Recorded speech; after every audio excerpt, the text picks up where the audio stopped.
Hi, this is Kirby Anderson. You know, each day we take on the tough issues and provide a biblical perspective to them. The topics we cover are wide-ranging: apologetics, theology, prophecy, creation and evolution, intelligent design, marriage, family, child-rearing, the millennial generation, trends in society, politics, economics, business, religious liberty, the Constitution, public policy, foreign policy, military policy, tensions in the Middle East, abortion, homosexuality, pornography, sexual ethics, media, technology, history, and America's godly heritage.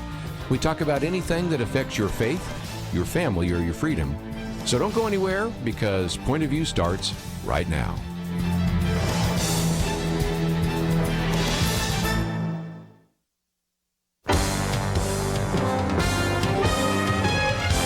Across America, live. This is Point of View.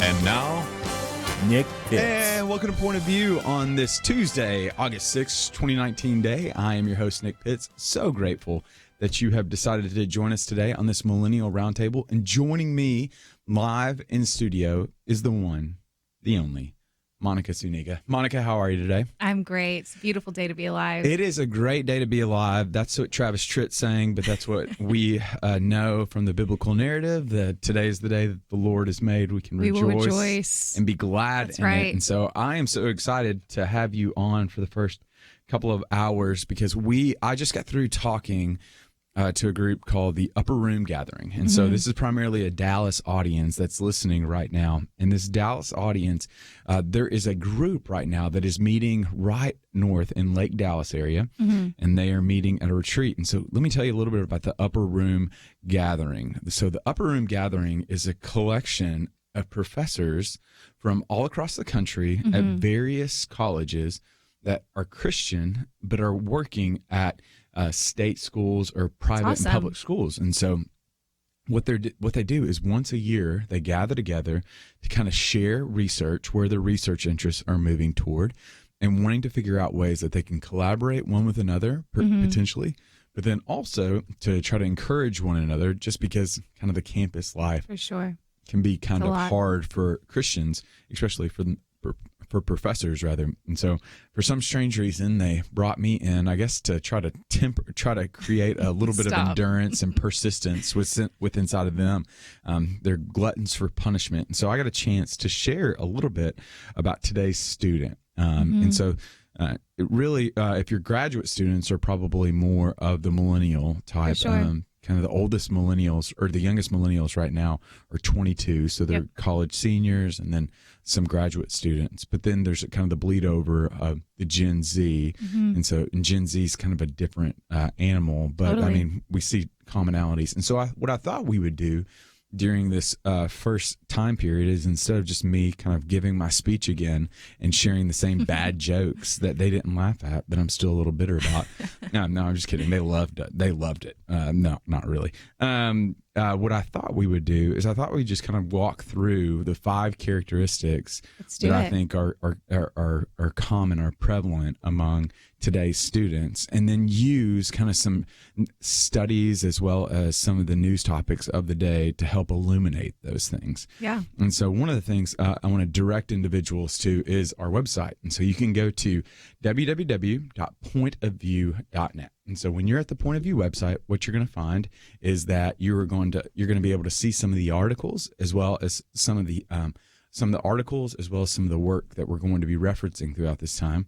And so you can be sure to do that. Or if you have a question or comment and you're watching on the Facebooks at www.facebook.com/pointofviewradio, you can leave a question or comment, and what you share online, we'll try to get to over the air as well. And so I want to go ahead and jump into it. And so I'm contending that there are at least, what we'll cover today, 5 characteristics and qualities that are prevalent among today's students.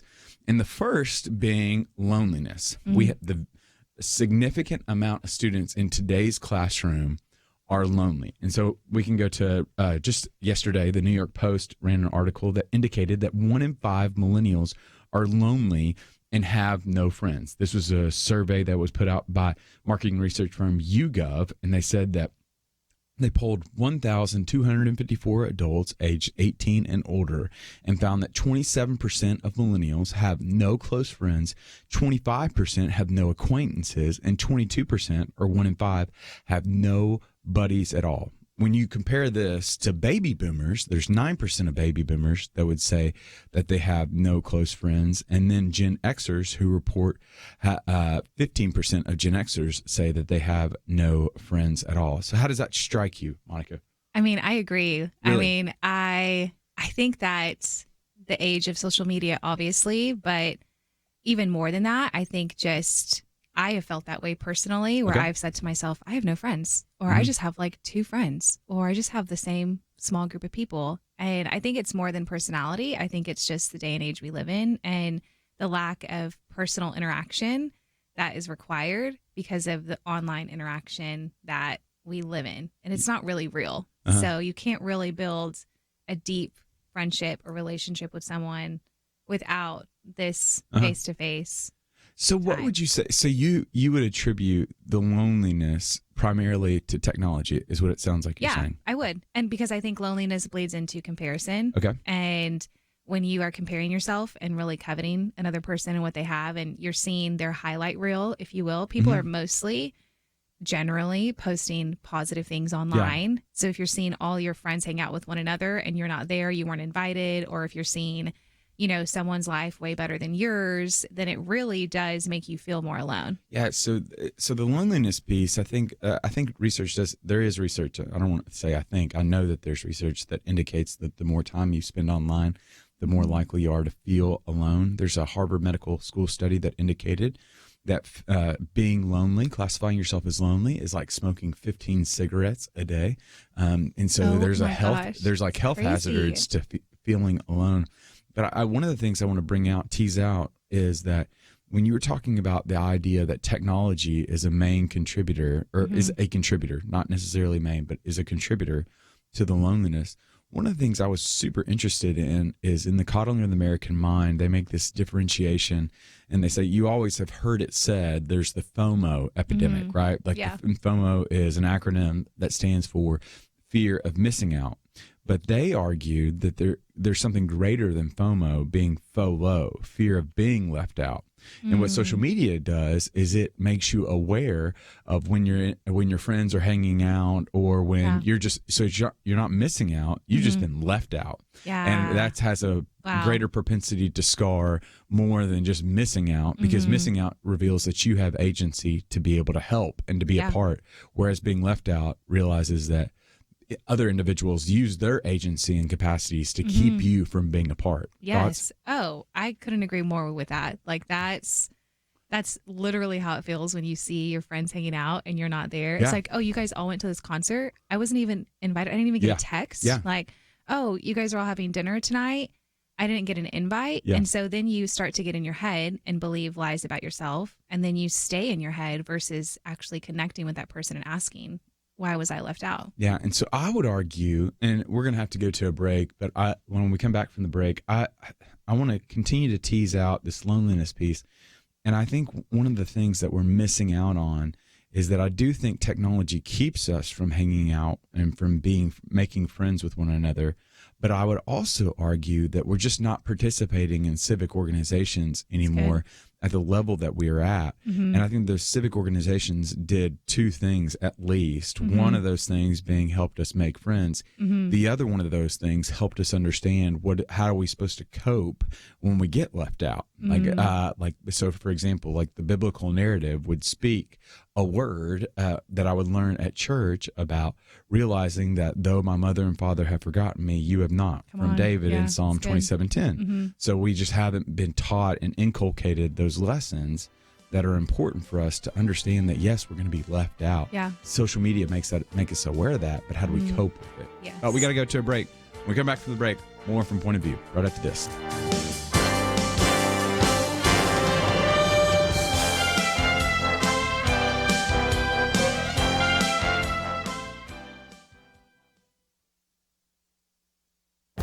This is Viewpoints with Kirby Anderson. Lots Lots of young people say they believe in socialism, but when asked to define it, they don't often give an accurate answer. But what do people who are socialists believe, and what do they want to implement in this country? Jared Stepman went to a socialism conference and came back with a number of observations. The Socialism 2019 conference had the tagline, "No borders, no bosses, no binaries."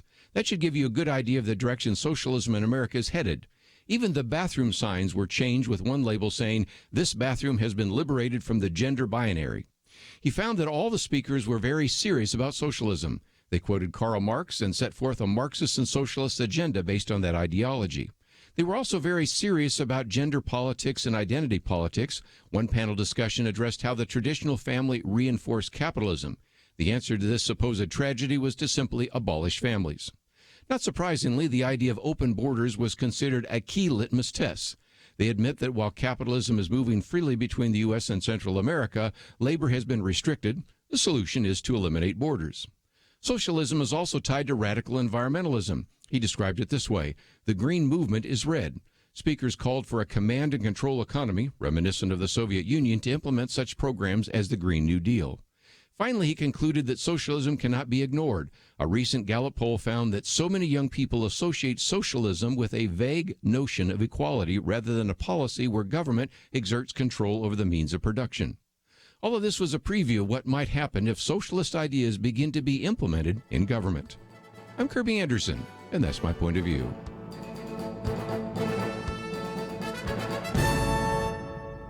For more information about issues covered on Viewpoints, visit pointofview.net. Pointofview.net.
You're listening to Point of View, your listener-supported source for truth. And welcome back to Point of View on this Tuesday, August 6, 2019 day. I'm your host, Nick Pitts. I'm joined by Monica Zuniga. We have been talking about today's student and characteristics and qualities that today's student is prevalent within today's student. And one of the things, the first characteristic that we kind of gave attention to during the first segment was this idea of loneliness. And so, Monica, we were going back and forth, and I think you're spot on relative to technology being a contributing factor to that loneliness. But I also think there's this other thing, which is I like the civic organizations, intermediary organizations, we might say. So I'm thinking along the lines of like churches. I'm thinking along the lines of Civitan organizations, Kiwanis, Rotary Club, etc. That today's student isn't joining some of those organizations at the levels that they have in the past, which I think is they have one of the reasons, one of the things that they do, one of the opportunities that they provide are places to be able to meet one another. And I'm worried that today's students not joining those things because they're too busy about joining the latest fight on Fortnite or whatever they're doing on Fortnite. So I think they get sucked into the vortex of online social media. We've all been there. We've all gotten sucked in, and hours pass, and then you're on your phone and you're like, what did I just do with my time? But I think not joining these organizations and connecting, it fuels the loneliness, because when you join an organization, whether it's religiously affiliated or something that you're passionate about, whether it's politically or just something that you care about humanitarianly, if you join those organizations and you find people that are like-minded as you who are joining the organization because they have similar passions, then you're naturally going to have synergy and relationship. And maybe something that you thought you were weird for liking, or you felt lonely and isolated for being passionate about, you're finding your group of people that are passionate about the same thing. Yeah. So therefore, then you have community and friends, not just in one sphere of life, but in every area of life that you really feel that you are excited about. Yeah. And those passions need to be focused on. So there was another random study I ran across. It was at a Utah State University that found that the average child today is quitting sports at age 11. And they're only participating in sports for 3 years. Now, granted, Wow. let me illuminate that from my perspective. So I did quit some sports earlier than 11. So, for example, soccer. I think I quit that when I was 6 years old, and my career span lasted a day. Or not even a game. Same. Mine lasted one game. Yes. Did you last the entire game though? No, I only did it, and I told my parents afterwards I wanted the orange slices on the sidelines. Fair. Candy orange slices are like the real orange slices. The real ones. Okay. I was a healthy kid. I was a weird healthy kid. I was not healthy then. And I didn't want to have my shins kicked. I was like, it's not worth it. So I remember my dad put me. The ref blew the whistle. And as soon as the ref blew the whistle and everybody started running around, I ran straight to my dad and was like, I'm done. And I also didn't have a jersey because I never went to a practice. But that's illuminating though, because I think about some of my other sports, and like I think about intramurals like in college. Like I'm still great friends with people from college that I participated in some of these intermediary organizations with. And like I quite literally travel with them. Like that's a big part of some of my friend groups, even though they're not here anymore. But I just think I think that's a contributing factor. Oh yeah, I think we're allowing. So I did club volleyball growing up and all through high school, but I also ran, and I actually went to DBU on a full scholarship to run, and so. But my friends I had in high school that I did club volleyball with, traveled with, competed with, still close to them to this day. And then the girls I ran with at DBU, we do a reunion every year. We don't live in the same city anymore. You know, once you graduate, you spread out, but we go on trips together. We do life together. We've been in each other's weddings. And that was something that, there were moments when I wanted to not do it. I think we all have that, but my parents were pretty big on like, you've committed to this. We've invested money into it. We are going to see it through. And I've noticed just through this, Gen Z generation, even our generation, it's the participation trophy. It's everybody wins. Some of us just need those participation trophies. Okay. Not all of us have the athletic skill to get full rides. Okay. Okay. Relax. Getting triggered. Stop. It's that aspect, but it's also, if you don't like it, that's okay. If you change your mind today, then let's do something else. What do you like today? And kids' attention span is so short. If at 11 they're quitting, they don't have the attention span to understand what it looks like to commit to something long term. Yeah. It totally makes sense why millennials are then job hopping, not committed to an organization or a cause. They're so quick to flip on things. If we're not consistent and we don't have that guidance to push us into what it looks like to be committed and consistent in something, then of course we're going to fall into loneliness and so many other variety of issues. Which leads to the second point. And so there's the loneliness, I think I would argue, is prevalent among today's students. And the second piece I would argue today that is extremely prevalent is trust levels. And so I think you the lack of trust of your neighbor, you're much more reticent to offer your trust to somebody that you don't know. So contra to Ernest Hemingway has this line, and he says that you find out if you can trust someone by trusting them. Whereas I would say today you just have individuals that are not as prone to trust. Generation ago, research indicated that 50% of Americans would say that I could trust the person, my neighbor. I could trust those immediately around me. Today, that number's 33%. And then when you isolate it to individuals under the age of 25, that number's 19%. I believe it. So thoughts on that? Yeah, I have a lot of thoughts. I actually share this quite a bit when I consult and work with churches. And I think that we grew up as kids without, technology. We didn't have it yet. We didn't really have the internet. It was on the rise. And so for me personally, I grew up with my parents telling me certain things.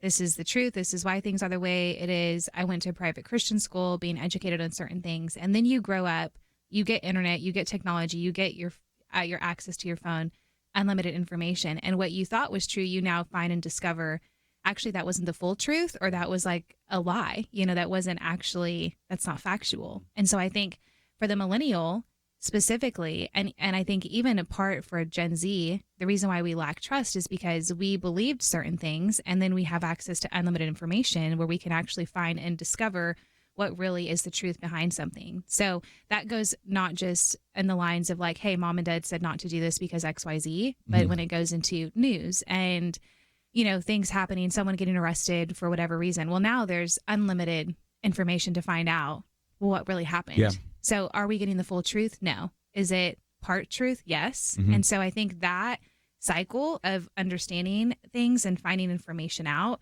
has caused us to really have a lack of trust because Yeah, I think there's like an inherent skepticism too. So I think the idea of trust is premised on the idea of a willingness to be able to accept the reality that there is such a thing as truth. And so I think there's a piece where they're saying there's a my truth world that we're living in today, that Good Lord. individuals are saying that truth is largely subjective, it's and it's situational.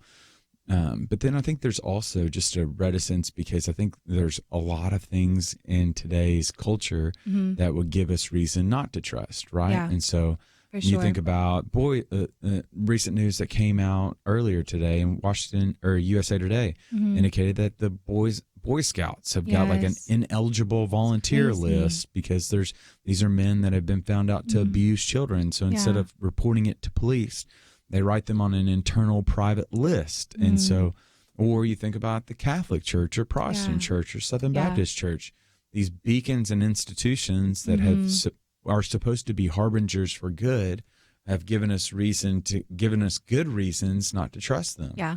And so I think that the ingredients are ripe to create an atmosphere For sure. that's ripe for lack of trust. And I don't know how you resolve that. I don't know if you have any.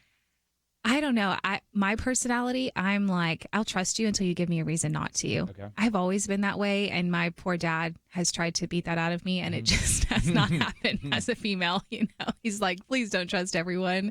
Yeah. They're not safe. And of course, life experience teaches you some things, and then you have to use your own discernment and environments and all of that. But I think that there really isn't a true remedy that I can think of for that. I think we have to acknowledge that the world is broken. We have to acknowledge that people are broken and sinful in their nature. And so to put an expectation on an institution or an individual to be perfect is unrealistic.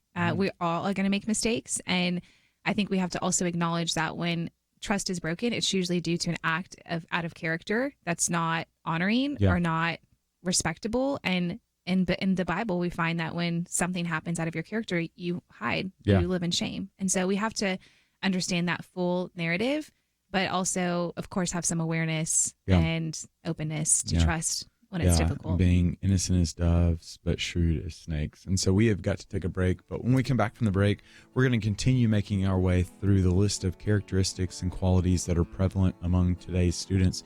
We've covered trust, we've covered loneliness, and stick around and we'll continue to cover more right after this.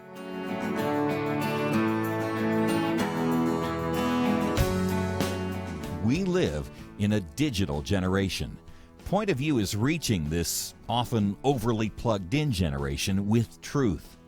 You can keep up with us 24 hours a day using your phone, your tablet, your laptop, or your desktop. Search for the Point of View Radio Talk Show on Facebook, where you can keep up with today's issues, learn about current and upcoming guests by liking us on Facebook. Also, follow us on Twitter. Our handle is @PointOfViewRTS.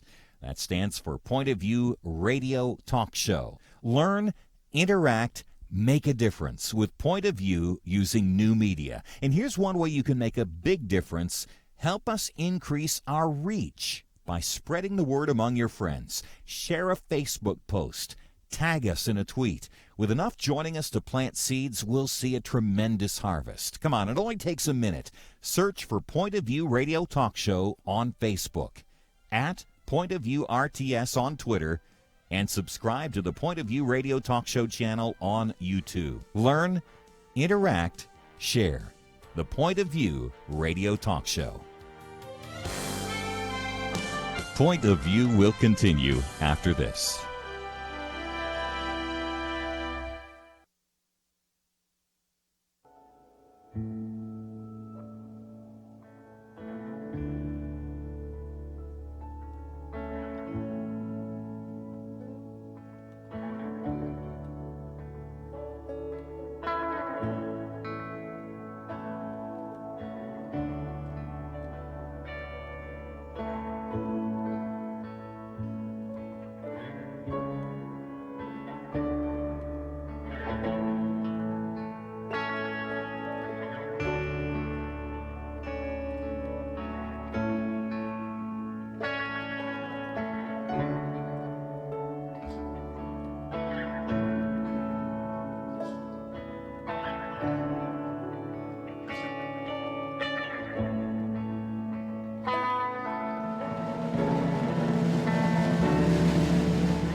You are listening to Point of View.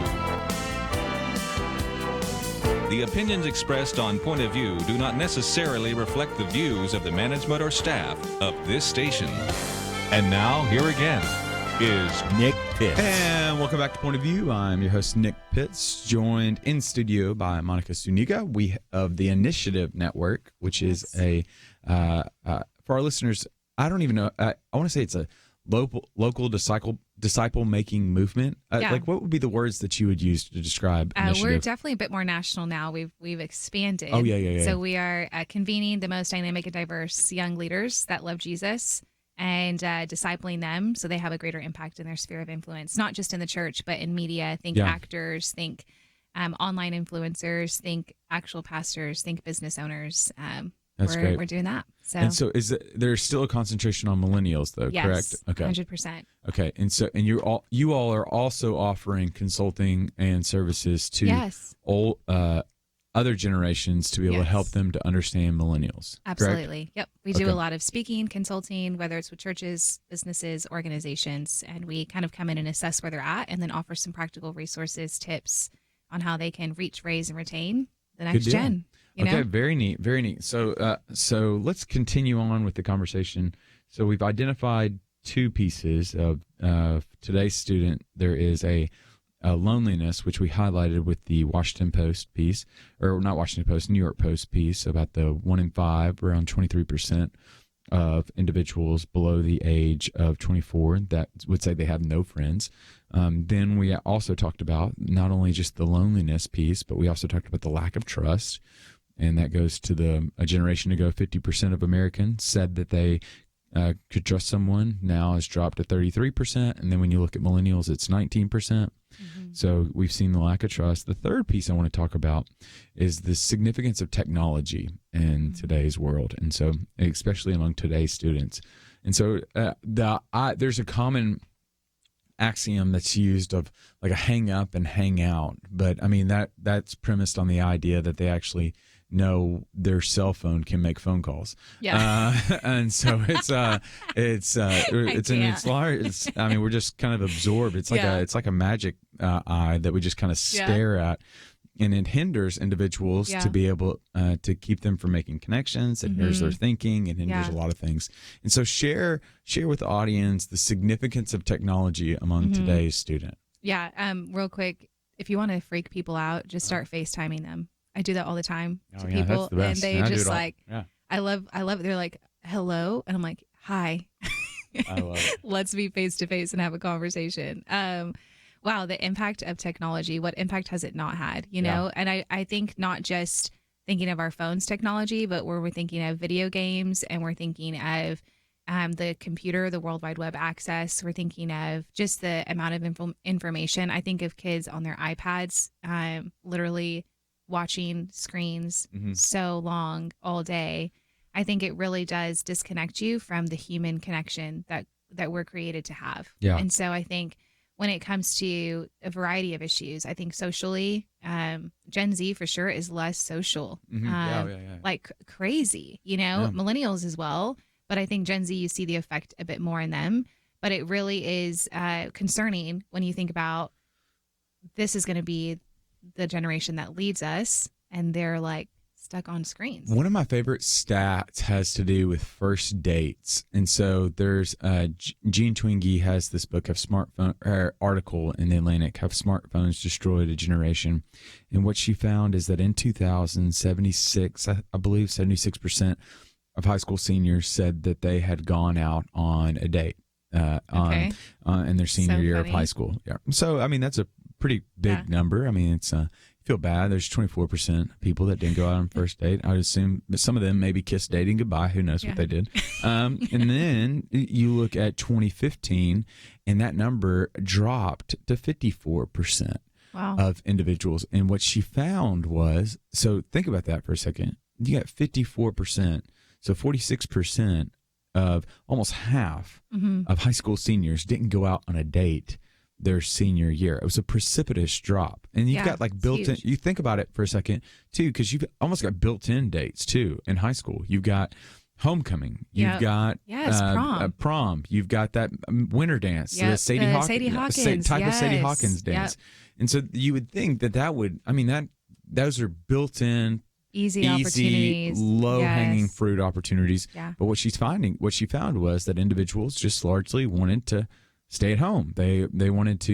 You even see this with like memes. And so for our audience, memes are these. It's pretty much just like a newspaper cartoon, essentially, for today's generation. It's just a picture, and then there's some type of caption to be able to illuminate something, to illuminate some truth that's trying to be conveyed.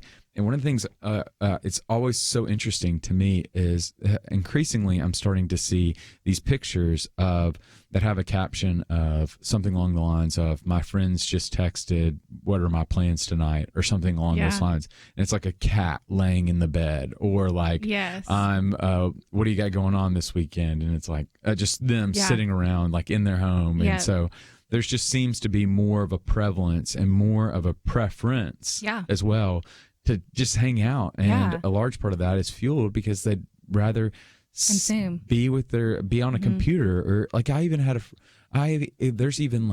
was a study or an article that was put out in like Teen, and I don't know why I was reading Teen Vogue, but we'll save that for another time. We'll talk about that offline.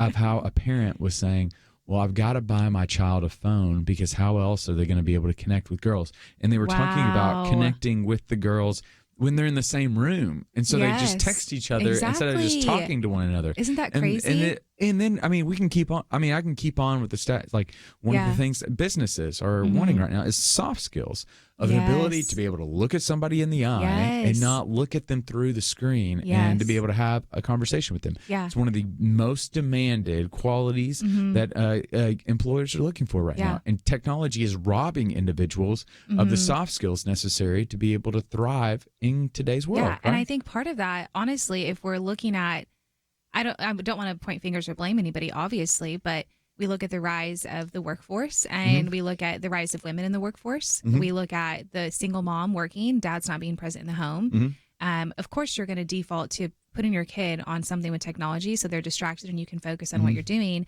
or you're not going to take the time that maybe in the past or maybe a two-parent home would have to really build those skills with your child. One of the first books my dad made us read was How to Win Friends and Influence People. And when we were kids, we were forced to like make eye contact, shake hands with people. He would tell us, you've got to ask questions to every adult you meet.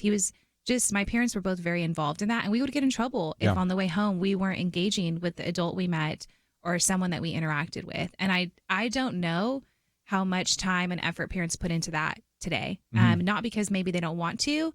Maybe it's easier because life's busy. They've got a lot going on. Both parents are working. Maybe mom's by herself. Dad's by himself. It's easier to say, get on your iPad or take my phone and watch this. I'm going to have an adult conversation, versus saying, how can I include my child in the conversation and teach them some skills that they need? Because you will have face-to-face interaction with people. You can't do everything from behind a screen. So, because it's not only like, it doesn't just affect your ability to have conversations. Like, so there's a book, Nicholas Carr has a book called The Shallows. And I've used this illustration before that he uses in the book of how there used to be a day that we were scuba divers in books and words and articles. And now we're like jet ski riders, just jumping to and fro on the top of waves. And like, I even think about that when I'm reading articles online of how many tabs can I open up in one article. Like I'm like tab, or like open up another tab. It leads you down to a be able rabbit to, trail. And so it's hindering our technology. And again, this is just, I think technology just amplifies with what's already in the human spirit. For sure. But That's good. The significance of technology, though, it does hinder connectivity. And I do think it's hindering some of those skills and practices that we've kind of seen been put into place through the years that I think is going to be detrimental moving forward. But for sure. But here, our last minute, help our audience understand. We're not telling people to go sans technology, like eradicate all technology. What would be your recommendations? My recommendation would be if you have a family at the dinner table, no phones. That's very practical. It's probably something you guys already do. Limiting screen time per day and only letting your child be, whether it's on the computer screen or whether it's, watching a movie or whether it's on their phone, limiting that time to a certain amount of time per day. invite other kids into your house that your kids can play with and interact with. I mean, these are really practical things. If you have a teenager, I think identifying what they're excited about, what they're passionate about, helping really pour that into them. I'm thinking of my 13-year-old niece who didn't have many friends at all a year and a half ago, and she had a love for track. She's on a club track team. She has so many friends now, and she's made Junior Olympics. Like, she's killing it, But it took my sister having to test some different things with her to say, what does she like? What does she enjoy? Where can she find community? And so I think practically just putting that effort forth and watching your child blossom in that. Yeah. So we have got to take a break, but when we come back from the break, we're going to continue to build upon our list of characteristics and qualities that are prevalent within today's student. And so we have got to take a break, but we'll be back right after this.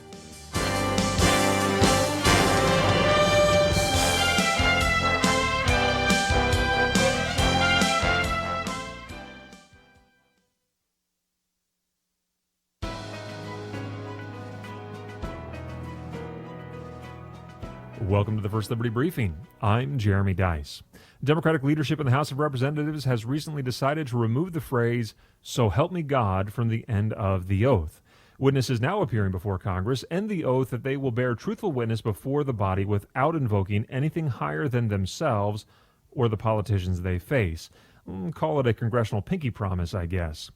Representative Steve Cohen told the New York Times, "I think God belongs in religious institutions, in temple, in church, in cathedral, and mosque, but not in Congress."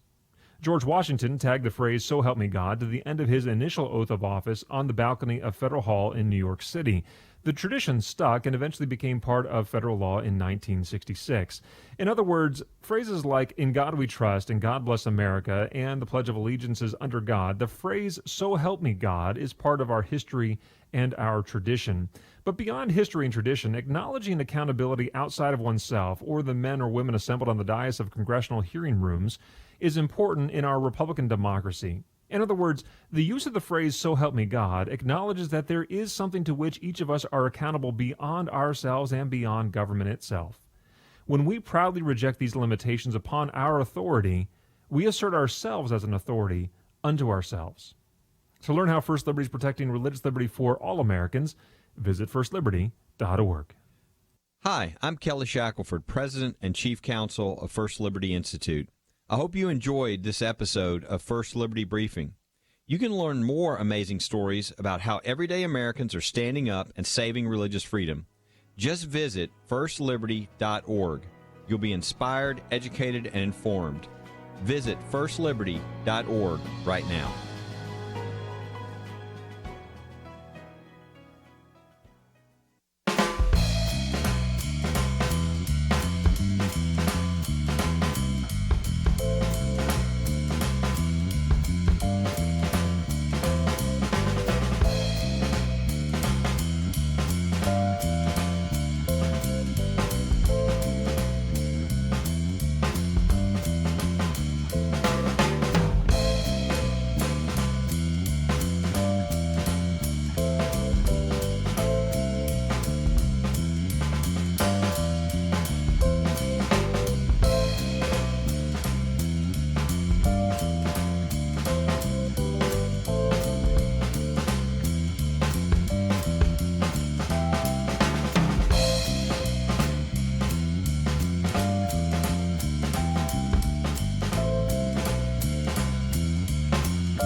Now, back to Point of View, your listener-supported source for truth. And welcome back to Point of View. I'm your host, Nick Pitts. I am here with Monica Zuniga. We have been talking about characteristics and qualities that are prevalent in today's student. So we made our way, one, through the first being lack of trust, two, being the idea of loneliness that's in today's student, three, the significance of technology and what's happening with students relative to technology, how it's causing them to pull back, how it's causing them to change the way they interact one with another, how it's causing them to digest information differently.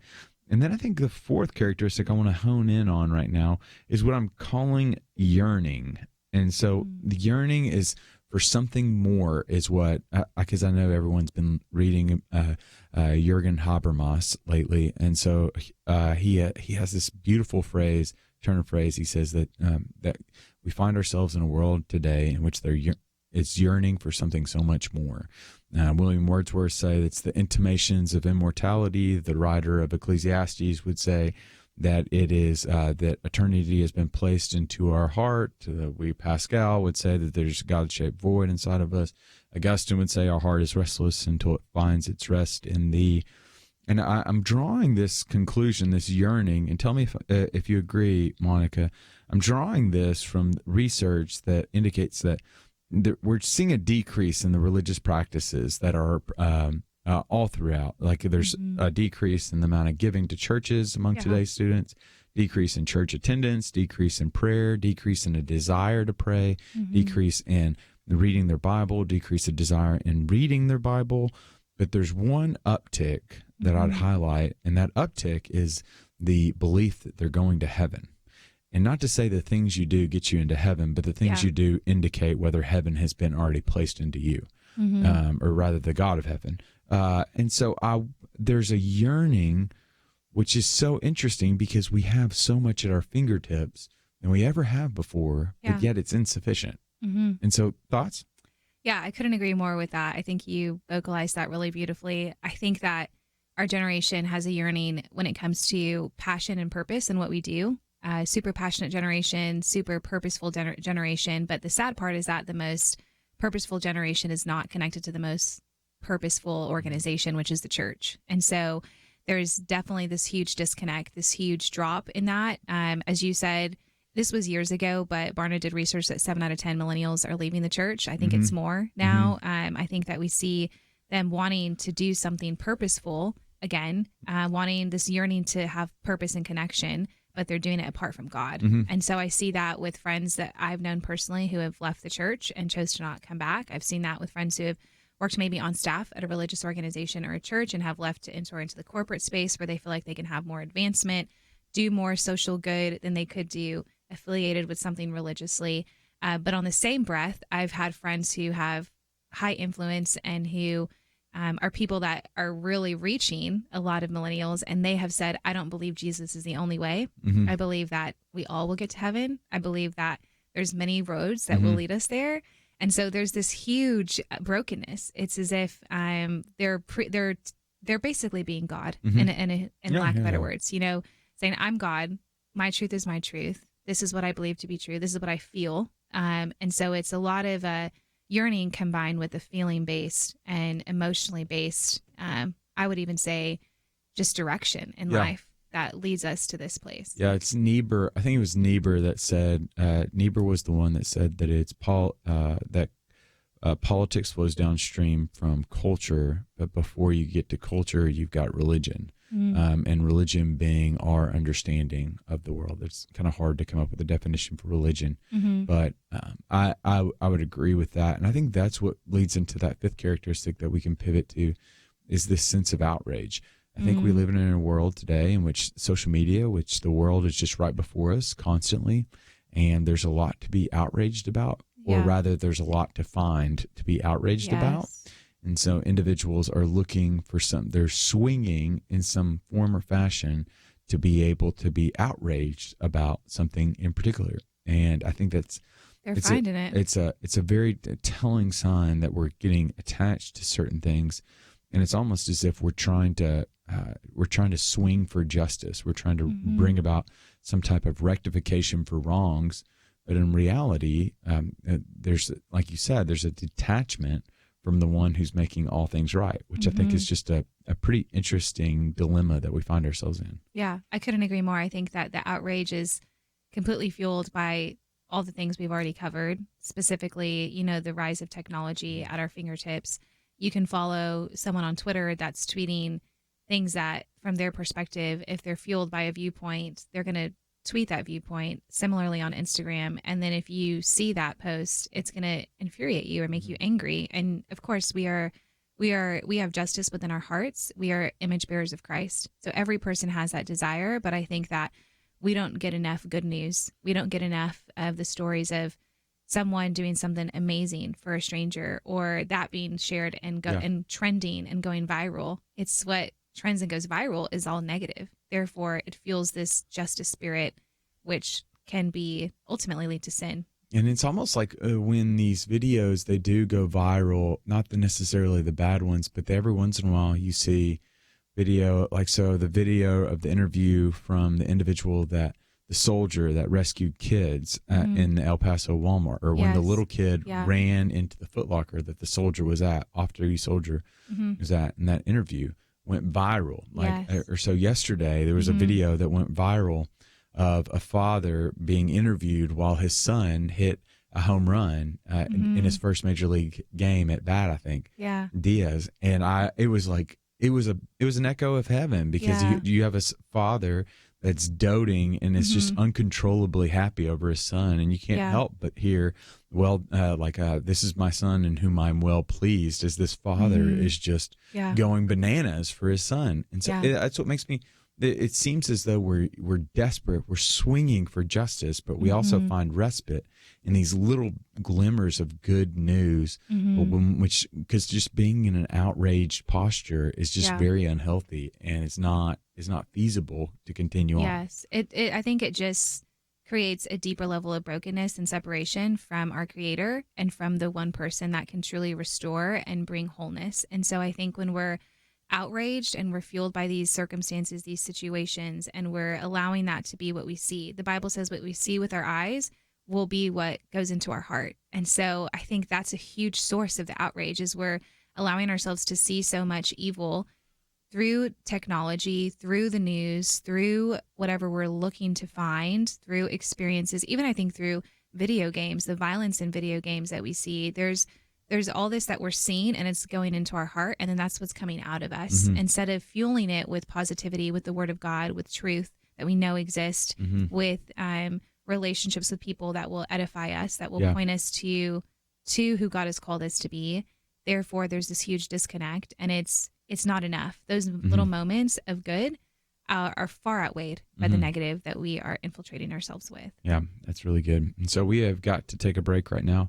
And so we have, over the past hour, we've gone over 5 characteristics that we think are prevalent within today's student. Let me just recount those.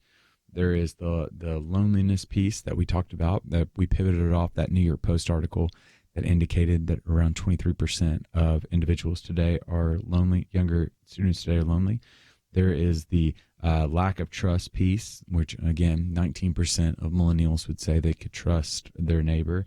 There is the piece of the significance of technology that's changing the way we connect with one another, changing the way we connect and read material. There's the yearning piece, yearning for something more in this culture today. And then finally, there is the outrage, the sense of justice that sometimes can come off as injustice. And so we'll continue to link to some of that stuff over on the website, but we've got to take a break. But when we come back from the break, we're going to be joined by Michael McAfee, and then we are going to be talking about the tragedies in Dayton as well as El Paso right after this.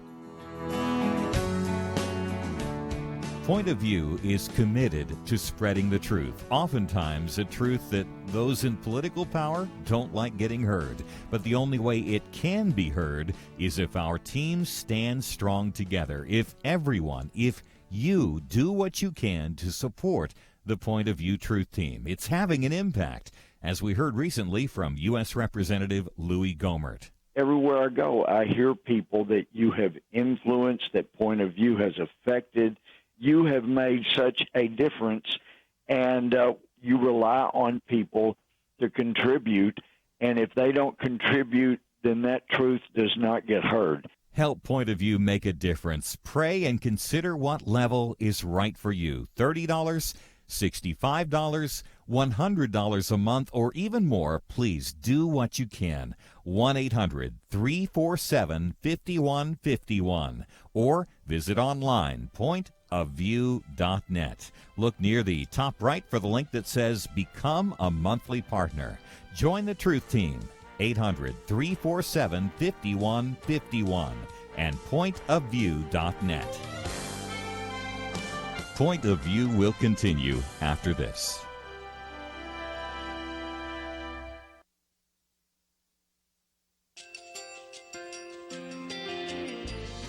just want to thank you so much for all the wonderful programming you have. You're just absolutely fantastic. I recently started listening to Point of View, and I really found it interesting because of the different subjects you cover. Thank you for that. I really appreciate everything that you do in keeping us informed. Thank you, Kirby, for everything that you have been doing. I appreciate all the work that you're doing, advocating for the Word of God. Thank you so much. Point of View, I think, is absolutely necessary because it's a Christian perspective, a biblical worldview perspective, and receive very current, up-to-date information about what is really going on, week to week in our culture, which is changing so rapidly, and yet it's morally sliding backwards. Yeah, I'm just, first of all, I thank you guys. Y'all's program is wonderful, and enjoy it every day. I learn so much every time I listen to it. Point of View Radio Talk Show.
Hi, this is Kirby Anderson. Each day we take on the tough issues and provide a biblical perspective to them. The topics we cover are wide-ranging: apologetics, theology, prophecy, creation and evolution, intelligent design, marriage, family, child-rearing, the millennial generation, trends in society, politics, economics, business, religious liberty, the Constitution, public policy, foreign policy, military policy, tensions in the Middle East, abortion, homosexuality, pornography, sexual ethics, media, technology, history, and America's godly heritage. We talk about anything that affects your faith, your family, or your freedom. So don't go anywhere, because Point of View starts right now.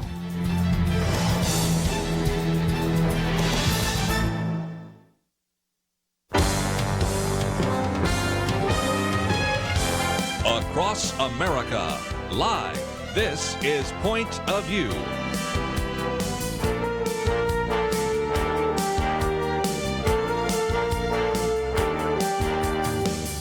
And now, Nick Pitts. And welcome to Point of View on this Tuesday, August 6, 2019 day. I am your host, Nick Pitts. I'm joined in studio by the one and only Monica Zuniga, and then joined over the phone by the legend himself, Michael McAfee. Michael, how are you today?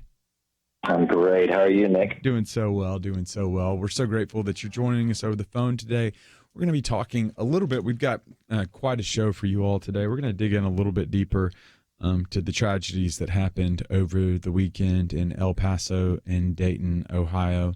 We're going to talk a little bit about just the rise of white supremacy, white nationalism that is on the rise, it appears as though, in the response of the church to this. And then we'll look over to Dayton as well, talk a little bit about just gun violence that seems to be increasingly more prevalent, and what are some of the things that we can do. We hear a common refrain in our culture right now that says that's just shouting, do something.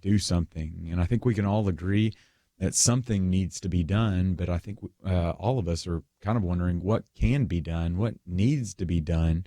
And so we'll discuss some of those things, and then we'll obviously be talking a little bit more about what's happening in Venezuela right now later on during the show. But let's go ahead and jump on towards what's happening in El Paso right now. News has come out that there has been 2 more people that have been added to the death toll that happened in El Paso over the weekend. And so the death toll now stands at 22 individuals. Because of an individual that will not be named, to continue knowing that whenever you name these individuals, it tends to increase their prevalence, and it's just not a good thing. So we're not going to name this evil man.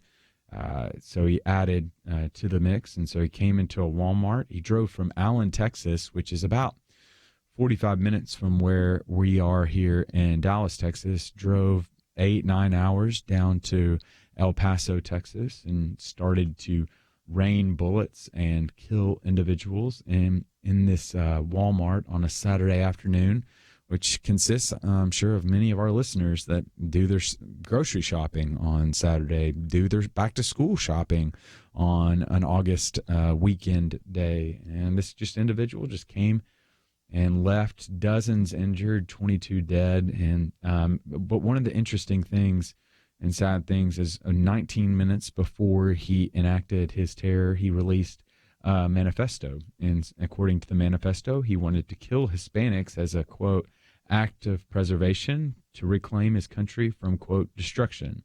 He referred to Hispanics as, quote, invaders with high birth rates, and expressed fear of, quote, shameless race mixers. The killer, just being very blunt, hates people like my grandma, who's in San Antonio, Texas right now. And so help me to understand this, because from my perspective, the killer hates my grandma, Rosalie, but Rosalie would bend over backwards for him. Monica, when you heard about what happened in El Paso, kind of give us some of your thoughts as well. Yeah, I think a lot of the listeners who listen regularly know that I am a Latina woman. My grandmother is an immigrant from Mexico. My grandfather is an immigrant from Mexico. My other grandfather is Native American, and my other grandmother is Spanish. So we're a mix, but all immigrants. And I think knowing Latino culture, knowing the heart of Latino people, I think I was really heavy and sad for the people that lost their lives, and sad that this kind of racism exists. I think that we have been very aware, and as a country, we have been very, I don't even want to say woke, but just, very aware of the racism between black and white. But it hasn't really been a conversation or something that's been brought to the table between white and brown. And I feel like this weekend was a very real eye opener that there are people who don't love Hispanics, who want them to be, gone. And so I feel like for me, it was just a very heavy time, a very sad time. It makes you really ask yourself questions that you've never asked as a U.S. citizen here, and having been here my whole life, my family been here.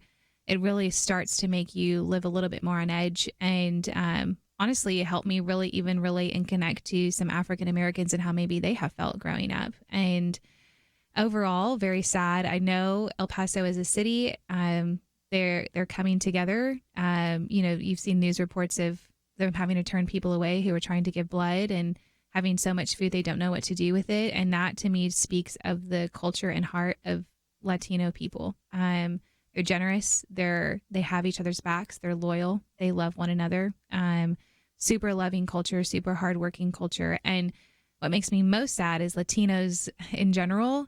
We have been taught and raised like, just do your job and love one another, stay close to your family, don't cause a fuss. We've seen how other people have been harmed, and we've, as a culture at large, I don't want to speak for everyone, but my experience has been, we've always been the kind to say we just want to love, respect, honor everyone we encounter, and do our best to just be here and be grateful to be in the States. And so, yeah, I think as a Latina woman, just a lot to process, still processing it, if I'm honest with you guys. And makes me sad that the guy was from Allen too, being here and feeling like that exists in my backyard. Yeah. Michael, your thoughts? Yeah, I mean, devastation. I mean, right? Like, it's just, it's hard to stomach that there would be this type of hate and just outlandish behavior from someone, and the fact that it's a reminder that racism exists, and that we can't stay silent in the face of evil, right? And earlier this month, we were in Israel at Yad Vashem, just looking at some of the horrors that were done to the Jewish people, and it felt like I was face to face with this atrocity and this horror that was done, not even in my lifetime, because so much of it was looking kind of back at the Jewish Holocaust in Europe in the 1940s, and a reminder that if good people do nothing, that can rise again. And so I do think that kind of what you were saying, everyone wants to do something, and everyone wants to, obviously pray, but kind of looking for, I'm processing and searching for what is the right action step. How do we respond as Christians? Yeah. I think one of the phrases that continue to percolate in my head as I continue to think about this is that this evil man, what evil tries to do is it tries to isolate segments of a community, but what a righteous community does is it stands up in unity. And I think a piece of this is to understand there is a speaking component that needs to happen, to call a spade for a spade and an evil man an evil man. It's a twisted ideology that differentiates and denigrates a group of people simply because of the color of their skin or the location of their background. But there's also more than words, right? And so there needs to be certain things that can be done. And beautifully, we live in a country in which we have a government that's for the people, by the people, because it's we the people. And what are some of those things that can be done, recognizing the truth that there's no silver bullet that's going to stop every bullet. And so when we come back from the break, what I want to do is I want us just to start talking about what are some of the responses that we can take to what seems to be an increasing level of gun violence here in the U.S. We'll be back right after this.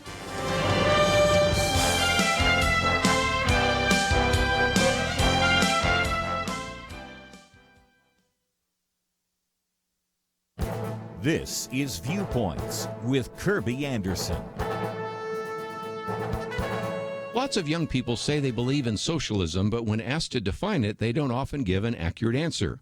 But what do people who are socialists believe, and what do they want to implement in this country? Jared Stepman went to a socialism conference and came back with a number of observations. The Socialism 2019 conference had the tagline, "No borders, no bosses, no binaries." That should give you a good idea of the direction socialism in America is headed. Even the bathroom signs were changed, with one label saying, "This bathroom has been liberated from the gender binary." He found that all the speakers were very serious about socialism. They quoted Karl Marx and set forth a Marxist and socialist agenda based on that ideology. They were also very serious about gender politics and identity politics. One panel discussion addressed how the traditional family reinforced capitalism. The answer to this supposed tragedy was to simply abolish families. Not surprisingly, the idea of open borders was considered a key litmus test. They admit that while capitalism is moving freely between the U.S. and Central America, labor has been restricted. The solution is to eliminate borders. Socialism is also tied to radical environmentalism. He described it this way: the green movement is red. Speakers called for a command and control economy, reminiscent of the Soviet Union, to implement such programs as the Green New Deal. Finally, he concluded that socialism cannot be ignored. A recent Gallup poll found that so many young people associate socialism with a vague notion of equality rather than a policy where government exerts control over the means of production. All of this was a preview of what might happen if socialist ideas begin to be implemented in government. I'm Kirby Anderson, and that's my point of view.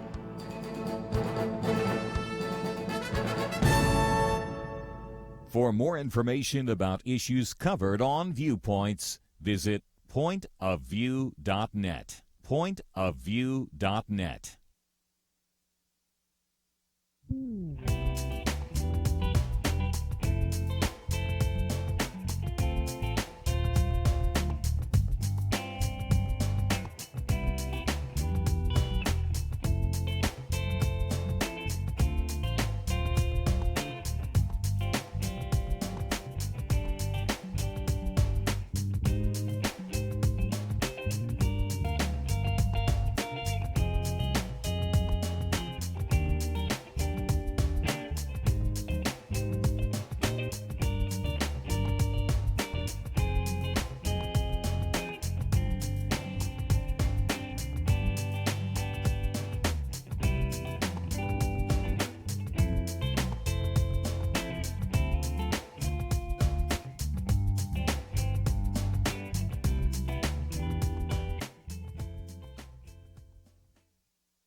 You're listening to Point of View, your listener-supported source for truth. And welcome back to Point of View. I am your host, Nick Pitts. I'm joined in studio by Monica Zuniga, and then also over the phone, we've got Michael McAfee that is joining us, talking a little bit about El Paso. So up to date, we now, the death toll has risen to 22 now. Dozens are still injured, and a country is left wondering what can be done right now. And so, Michael, I'd be interested, just because you're a teaching pastor at a church up in Oklahoma. And so what are your thoughts when you're processing on this past Sunday?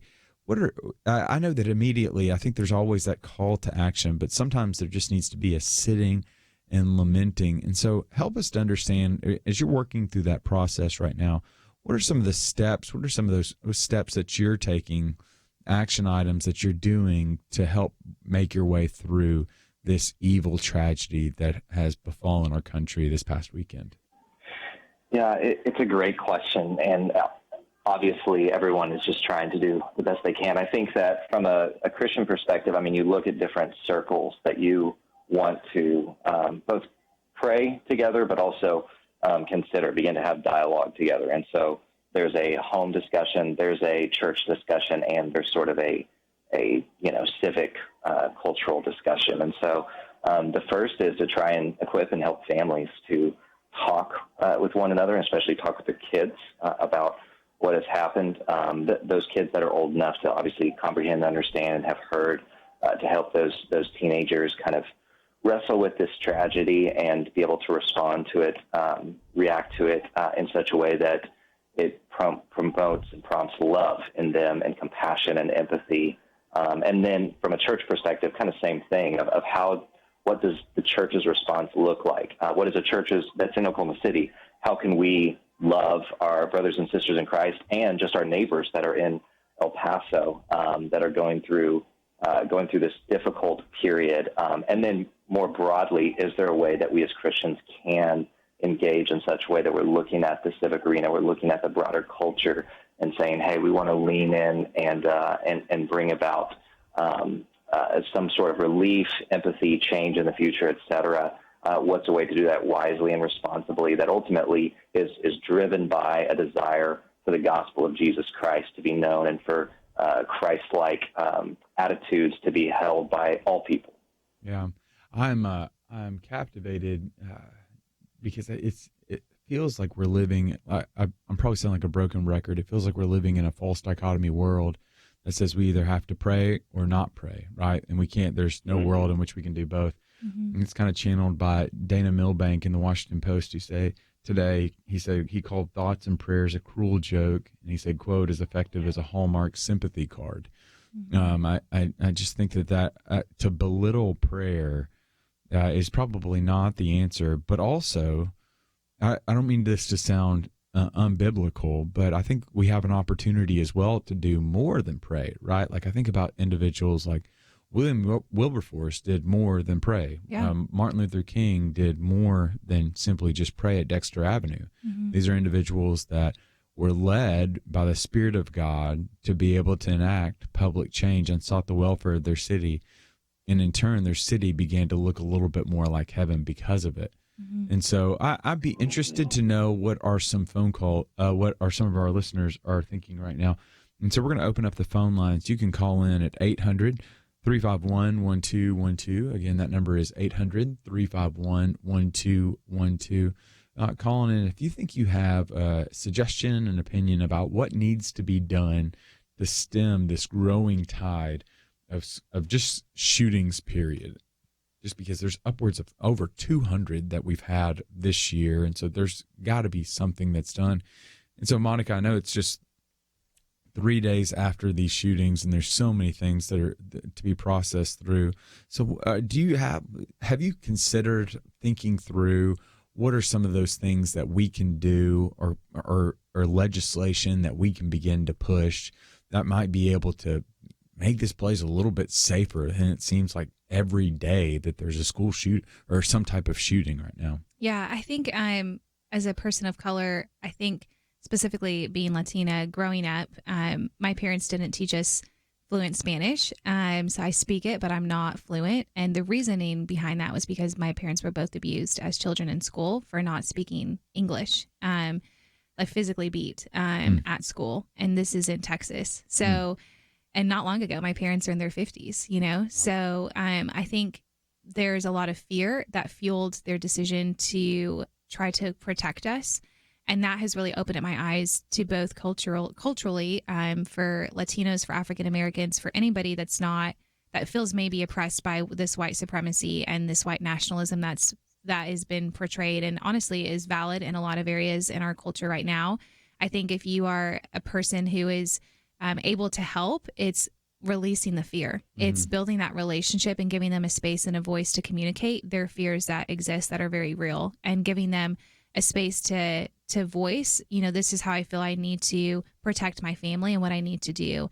I don't think people really realize that when fear is driving a decision, you lose some of the beauty of the culture and the diversity that God's given us by trying to conform into what our white culture has created to be acceptable. And so I think if we can create a space where conversations can be had one-on-one at a larger scale, whether it's at a church institution, and giving a voice to these people, those that are willing to have a voice and say something, giving them the platform and the opportunity to create more space for people to communicate and talk versus hide and live in fear and make decisions that would ultimately, I think, diminish the beauty of diversity that we have in this nation that really was founded upon, And so I think there's a lot that can be done just very practically, but on a larger scale politically as well. How can we continue to hear what those fears are and how to minimize those by listening versus just trying to have action on what we think we should do? Yeah.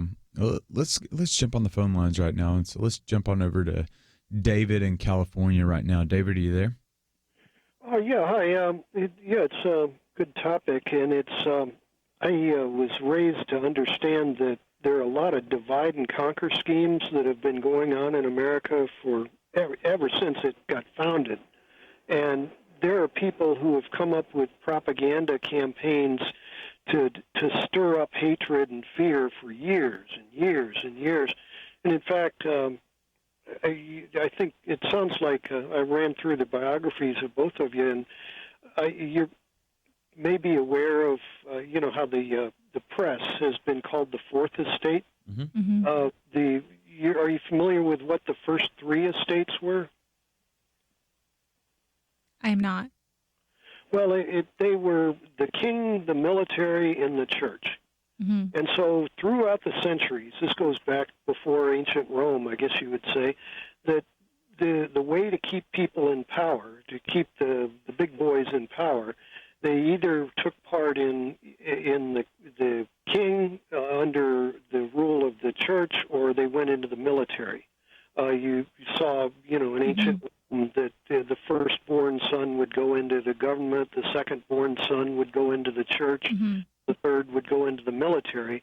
And so all of the famous old families of ancient Rome would stay in power by picking a side like that, and that those guys would always, if one side got in trouble, that the other two would back them up, so that there would always be this triad that would keep the forces in power. Mm-hmm. And so the printing press, when it got invented, it was a way of telling the truth and competing against the big powers. But of course, the big powers have never backed down. They've never, stopped attempting to maintain. And so every once in a while, say for example now, when the king, or you could also see the king as being economics, when the books don't balance, then one of the other two, whether it's belligerence or superstition, let's say, come in and confound the issue so that people beg for corrupt books rather than have the belligerence or the Inquisition come in. And so I just see that right now we're in a kind of a transition period where the books aren't balancing. Mm-hmm. So the old boys have got to come up with, have belligerence or superstition come into play for a decade or so. And yeah, then I think that's one of the interesting things. It does seem like we do have it's off balance. Like I think there's an over-reliance upon government action, which I do think that the government has the chance to be able to move.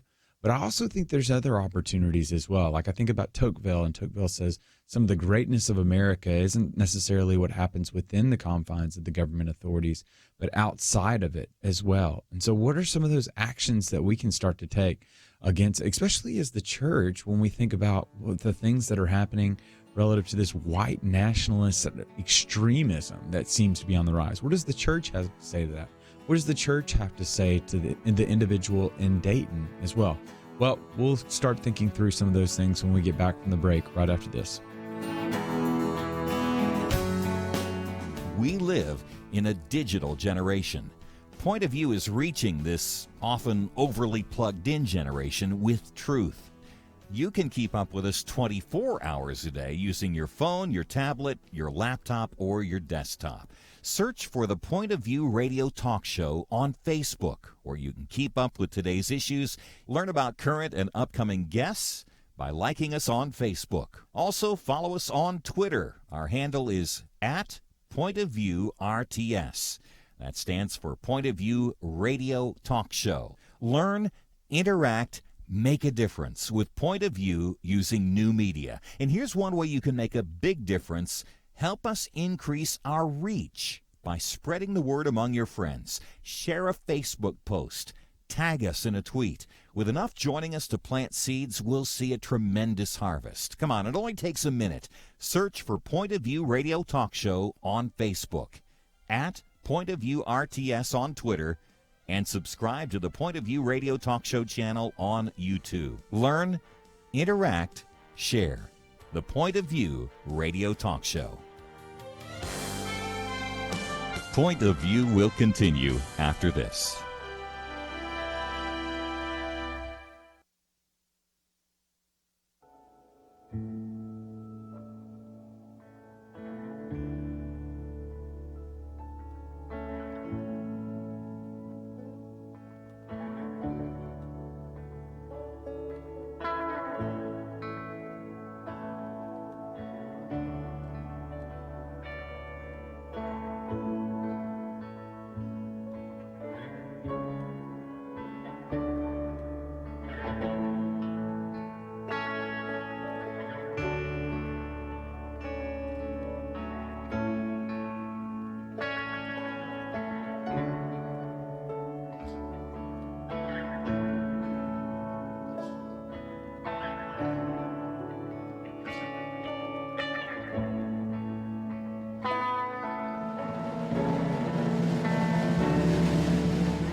are listening to Point of View.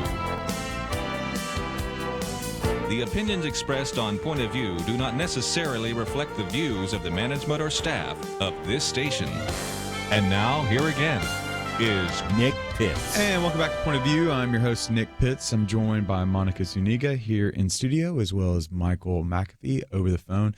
And Michael, we're going to continue taking some phone calls, but I'd love for you to chime in on this to kind of lead us off on this particular part, because obviously what's happened in El Paso, what's happened in Dayton, what's happened, I mean, even we're just kind of glossing over what's happened in Chicago as well, which again, just numerous individuals were shot and some were killed over the weekend in Chicago. And so it's given rise yet again to, is there anything that can be done? But maybe the better question isn't so much what can be done. Maybe the better question is, what do you think is contributing to this? Is it, some are saying video games, others are saying mental health, some are saying lack of church, others are saying that it's just the prevalence of guns in the culture. What are you saying?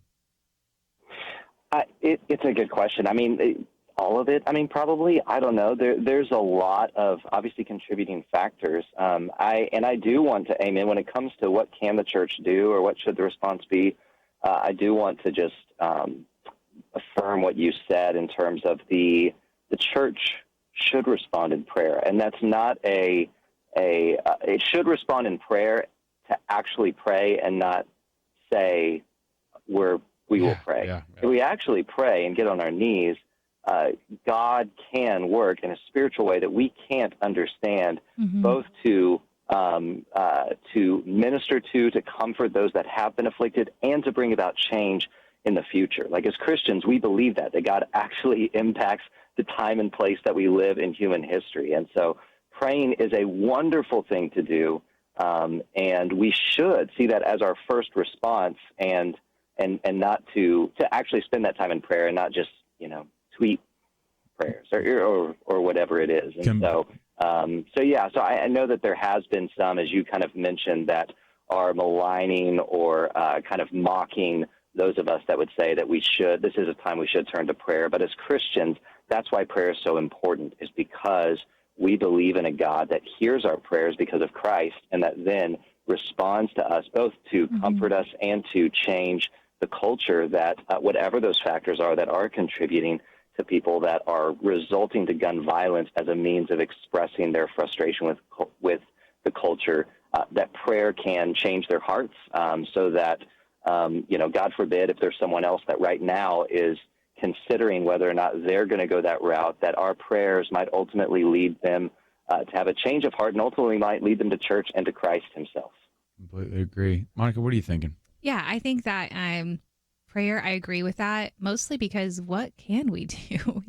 I think that there are moments in our lives individually and then collectively as a body of Christ where something happens where there is really no right answer on the right response to have and the right thing to do. And we live in a culture where, as the church at large, if the whole church as a body came together and chose a decision on what they were going to do to respond, culture would probably still have a lot to say about that negatively, to bash the church. It's just not popular to follow Jesus today, and it's becoming less and less popular in our culture. And so I think that having the humility and the reality to recognize our need and dependence upon God to reveal to us and show us the right steps to take is first and foremost, not just praying for those people, but asking for wisdom.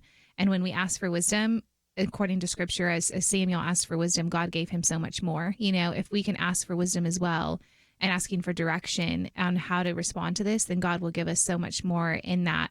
But I think too, I think you asked what are the contributing factors to this. I think that you hit on it, Michael, just people not having an outlet to really express their frustration. Again, these people are young that are committing these crimes. At least over the weekend, the people that were very young in Dayton and in El Paso, they're Gen Zers. They grew up on technology. They grew up in different ways. Again, we hit on this with their social life, with probably being fatherless. We don't know their home life situation. And so there's a lot that I think we're missing. It's all connected. It's all connected. It's not just one area, it's all areas. And so I don't think, even as you said in your daily briefing, there's not one silver bullet that's going to magically eradicate and fix all of this. Mm-hmm. It's a much deeper rooted issue on it when we talk about it. Yeah. So if we look at just the research, right? And so from what we know from the research perspective is that one, you've got research suggests that violence is contagious and that the 24/7 news cycle is kind of like the wind. It just kind of makes it all the more prevalent. We know research indicates that an increase in the number of hours on social media correlates directly with aggressive behavior. Research out of Alabama shows that a country's rate of gun ownership correlates with the odds it would experience a mass shooting. Research also indicates that the absence of fathers is one of the, quote, most powerful predictors of crimes. Mental health issues attributes for around 4 to 6% of these mass shootings, but we also know that video games have been shown through, again, research to be able to spike some of this aggressive behavior. And so that's why I'm always hesitant towards both sides that just say, well, we need to completely eradicate every gun or we need to arm every particular person. I just think I think it's a more nuanced picture, hence the reason why this is happening here in the U.S. at a rate that it's not happening across the world. And so I want to take some phone calls right now. And so let's jump on. Let's go down to El Paso. We've got Jasmine in El Paso right now. Jasmine, are you there? I am. Hey, Jasmine, what is your point of view? So I was telling the person who answered the phone that it's always difficult when you hear it happening everywhere else. You hear it happening throughout the nation.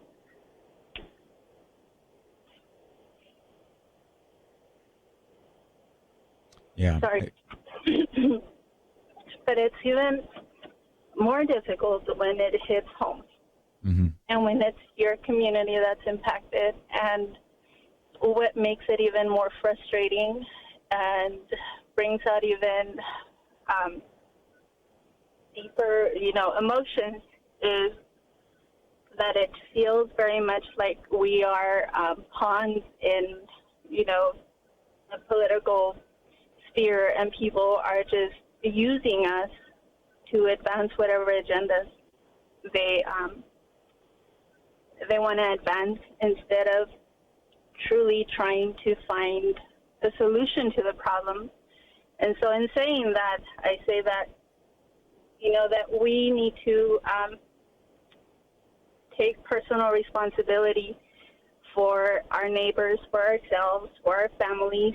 We are a very, very strong community. We are a very, although it's a large city, we are still a very small town kind of family.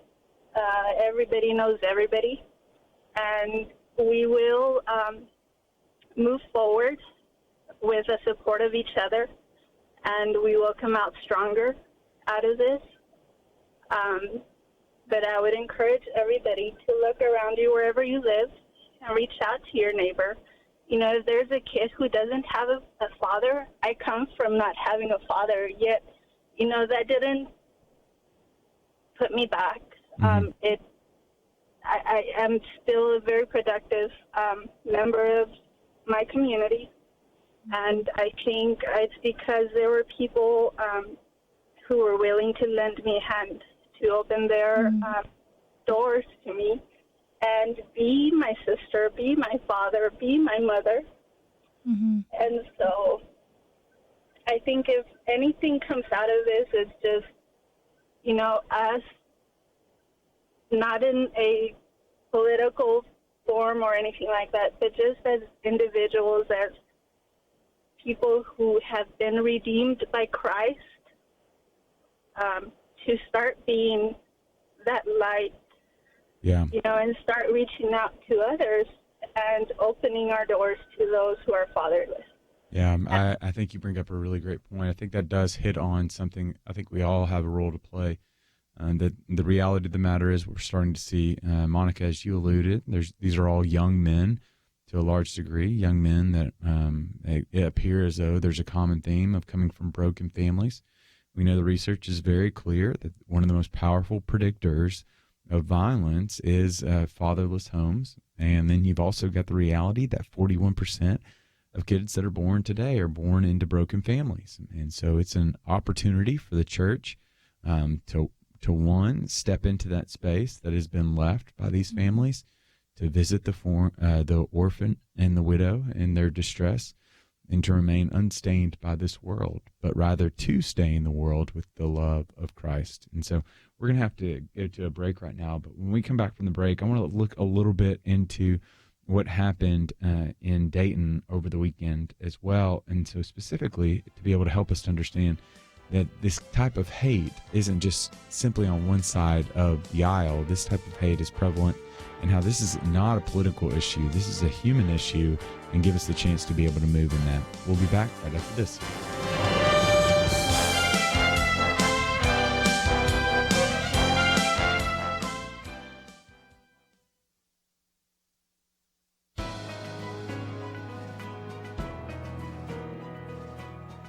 Welcome to the First Liberty Briefing. I'm Jeremy Dice. Democratic leadership in the House of Representatives has recently decided to remove the phrase, "So help me God," from the end of the oath. Witnesses now appearing before Congress end the oath that they will bear truthful witness before the body without invoking anything higher than themselves or the politicians they face. Call it a congressional pinky promise, I guess. Representative Steve Cohen told the New York Times, "I think God belongs in religious institutions, in temple, in church, in cathedral, and mosque, but not in Congress." George Washington tagged the phrase, "So help me God," to the end of his initial oath of office on the balcony of Federal Hall in New York City. The tradition stuck and eventually became part of federal law in 1966. In other words, phrases like "In God we trust," and "God bless America," and the Pledge of Allegiance is under God, the phrase "So help me God" is part of our history and our tradition. But beyond history and tradition, acknowledging accountability outside of oneself or the men or women assembled on the dais of congressional hearing rooms is important in our Republican democracy. In other words, the use of the phrase "So help me God" acknowledges that there is something to which each of us are accountable beyond ourselves and beyond government itself. When we proudly reject these limitations upon our authority, we assert ourselves as an authority unto ourselves. To learn how First Liberty is protecting religious liberty for all Americans, visit firstliberty.org. Hi, I'm Kelly Shackelford, President and Chief Counsel of First Liberty Institute. I hope you enjoyed this episode of First Liberty Briefing. You can learn more amazing stories about how everyday Americans are standing up and saving religious freedom. Just visit firstliberty.org. You'll be inspired, educated, and informed. Visit firstliberty.org right now.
Now, back to Point of View, your listener-supported source for truth. And welcome back to Point of View. I'm your host, Nick Pitts. We are going to kind of switch cities, same topic to a certain degree. Make our way over to Dayton. And on Dayton, I think one of the just tragic things, again, is it was another mass shooter. But if what happened in El Paso was driven by this crazy, ultra-white, on the right ideology, what happened on the left, if you want to try to tie it to something in particular, you see this Dayton shooter appeared to have a leftist Twitter feed, according to a CNN article. The CNN article indicated that the Twitter account that appears to belong to the Dayton mass shooter retweeted extreme left-wing and anti-police posts, as well as tweets supporting Antifa. or anti-fascist protesters. And so what we see is he ended up killing 9 people on Sunday morning in a popular nightlife district. And Michael, it's just a reminder that in this highly partisan world, that evil isn't just on one side, that evil cuts through the heart of every side, cuts through right to the center of the heart, right? That's exactly right. Yeah. The old saying of not for the grace of God, there go I also, it is can become a cliche, but it's a good reminder that the problem that these crazed men had was terrible, and we should condemn it, and we should stand against it. We should call them evil, and we should also bear reminder to ourselves of the sober reality that same potential for evil exists in all of us, and points us all the more to a need for ourselves to stay close to the cross, to stay close to Christian community, but also to have both an understanding that there are people around us right now that are hurting, that feel isolated, that need the love of Christ in them, that they might not ultimately give way to the impulses of their flesh or to the leading of the evil one to do something terrible like this. Yeah, and so let's continue to jump on the phone lines. Let's jump on over. Let's go to Jeff or let's go to Ron in California right now. Ron, are you there? Yes, sir. I'm listening to your conversation, and there's points of agreement and points I would like to have an understanding. I spent over a decade as a volunteer conservator, court-appointed in California for mentally ill or disturbed persons. And what I saw mostly, especially, was the fact that people were trying to outreach who didn't seem to have the social or emotional ability to outreach. And therefore, I saw that support systems, including churches and civic organizations, were of a great help. But if in the classroom or beyond the classroom in social situations, we are not capable of recognizing reactive natures, which I call the animal nature, that reactive nature is in us all, as what was just mentioned. But that nature is borderlines and is balanced by emotional intelligence, which can be disturbed by a condition, a belief, and an ongoing circumstance which the person is unable to reach out from, or he is not, or she is not given a group support. And therefore, what you're saying in essence is group support. What you're saying in essence is overcoming and being conscious of the animal in order to succeed beyond the animal. Yeah, I think that's one of the things that's so interesting about both of these individuals. What we see is there's these internet communities that come around them and substantiate and edify these very dangerous ideologies that cause these individuals to really break out and really do some detrimental things. And the research bears this out. The more time that you're spending on social media, the more likely you're to be aggressive. And then you have these internet like 8chan and 4chan and some of these internet discussion boards. Now, granted, I know one side is trying to shut them down, but I think the propensity for evil is going to find an outlet regardless of whether you shut down the message board, right, Monica? Yeah, totally. I agree. I think that there's really no way to, as this man alluded to, it's in our human nature. As Michael alluded to, it's in our human nature. You know, we're born into sin. We're born with a propensity to sin. We are, you know, if we don't have an outlet or a way to process, whether it's group support, whether it's a church family, whether it's in our own family homes to process some of the anger and things that we're feeling, or even an individual to process life with. I think going back to the isolation, I would be curious to know with both of these individuals in El Paso and in Dayton, did they have community? What did their community look like? What did their friend circle look like? Who did they talk to every day? I think that having an individual that has a sober mind, if you will, and someone that can speak into situations as well, can help, you know, balance out some of these issues that we find and help talk sense into someone. The fact that this guy drove 9 hours, like, how could you in the whole 9 hours not have a moment of, what am I doing? You know, I think it speaks to just the relational aspect that's so necessary. But ultimately, I believe that evil will exist in our world regardless. It will find a way out. And again, it's a much deeper issue than just what we see at the surface. Yeah. Let's take one more phone call. We've got Jeff in California right now. Jeff, are you there? Yes, I am here. Yeah, what's your point of view, Jeff? Yes, first of all, prayers out to El Paso and Ohio. But just piggybacking on what you guys said about evil, it's always going to exist until Jesus comes back. And,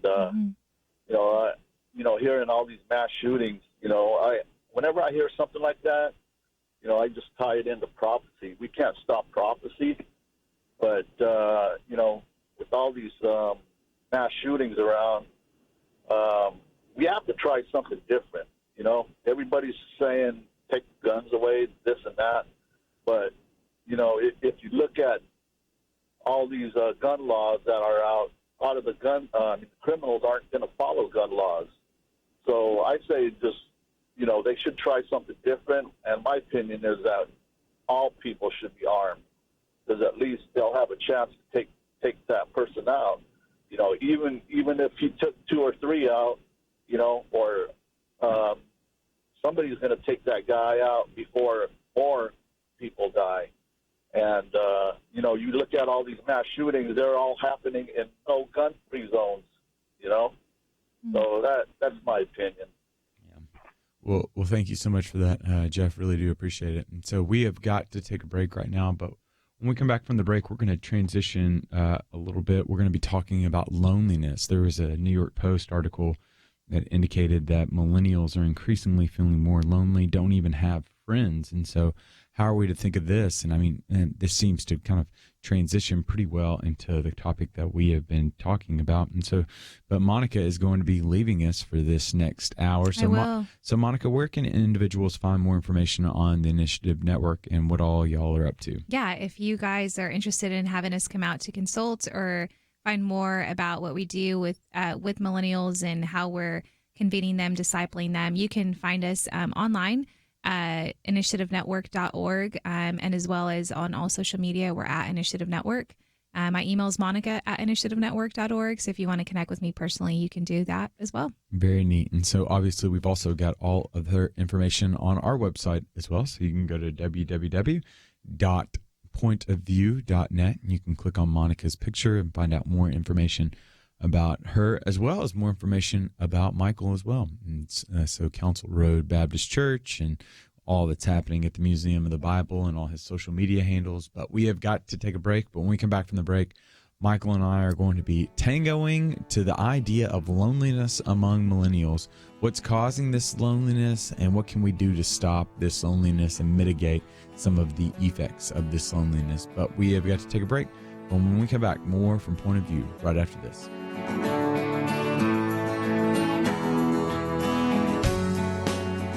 There is no more dangerous time than when things are going well. Remember Elijah on Mount Carmel? Fire came down. There was no doubt who was God, but what happened next? He went from amazing faith to a time of great fear and depression. Many Christians have been very thankful a certain Democratic candidate for president was not the one to nominate 2 replacements for the Supreme Court.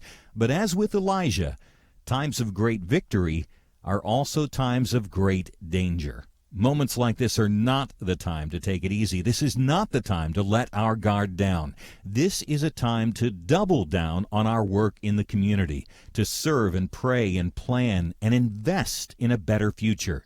This is the time to join Point of View's Truth Team 360 to make sure today's promising gains are not lost tomorrow. Show your commitment to our future by visiting pointofview.net/team or call 800-347-5151. Ask to join the Truth Team. Pointofview.net/team and 800-347-5151. Point of View will continue after this.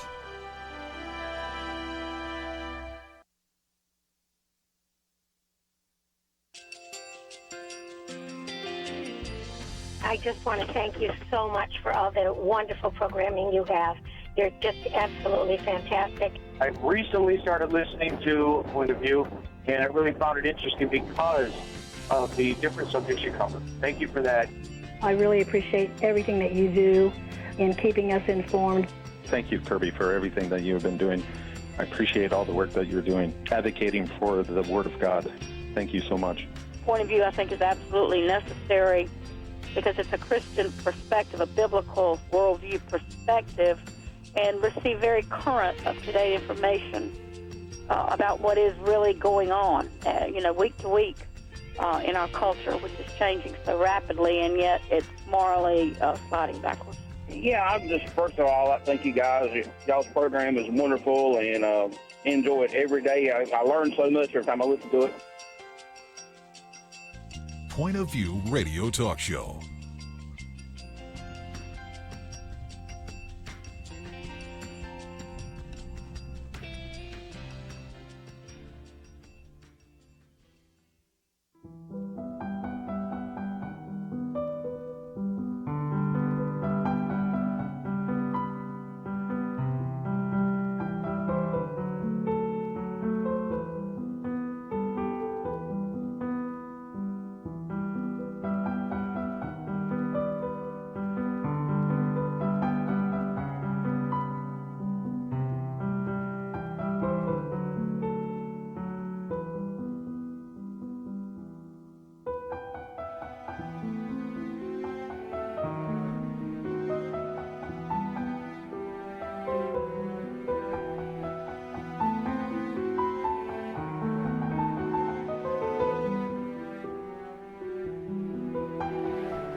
Hi, this is Kirby Anderson. Each day we take on the tough issues and provide a biblical perspective to them. The topics we cover are wide-ranging.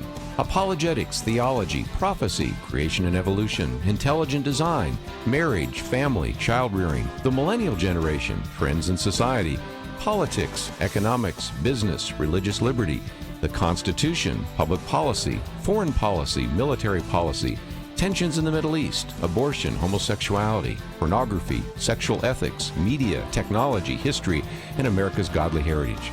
We talk about anything that affects your faith, your family, or your freedom. So don't go anywhere, because Point of View continues right now.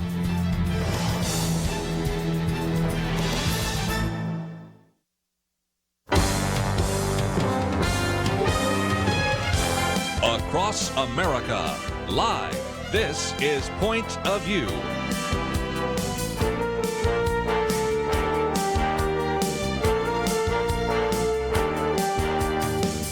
And now, Nick Pitts. And welcome to Point of View. I'm your host, Nick Pitts. On this Tuesday, August 6, 2019 day, it's National Night Out. And it's a night for Americans all across the country are going to be taking to their streets, right? And taking to their streets tonight, having neighborhood barbecues, getting to know their neighbor, which is just so happens.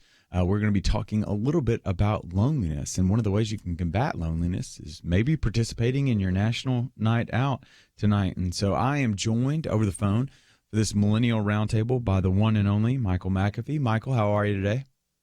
I'm great. How are you, buddy? Yeah, I just can't complain. I'm talking to you. Things are doing well. We've got a great little second hour. We're going to be talking a little bit about loneliness, a little bit about National Night Out, the power of neighborliness, I guess you could say, and then we'll transition talking a little bit about this merger that's happened in the media world with newspapers, and so figuring out what does it look like when we have less newspapers that are going to be positioning us like a crazy research data item that indicated that only by 2021, half of the surviving newspapers will be out of business. And so what does that mean for us, especially those that are in the business of sharing the good news? And so we'll be talking a little bit about those things. And so you can find out more information on Michael. You can find out more information on the news articles that we'll be talking about at the Point of View website. And so if you want to head on over there, you can do so at www.pointofview.net. But let's go ahead and jump on over here. Millennials, according to a New York Post study,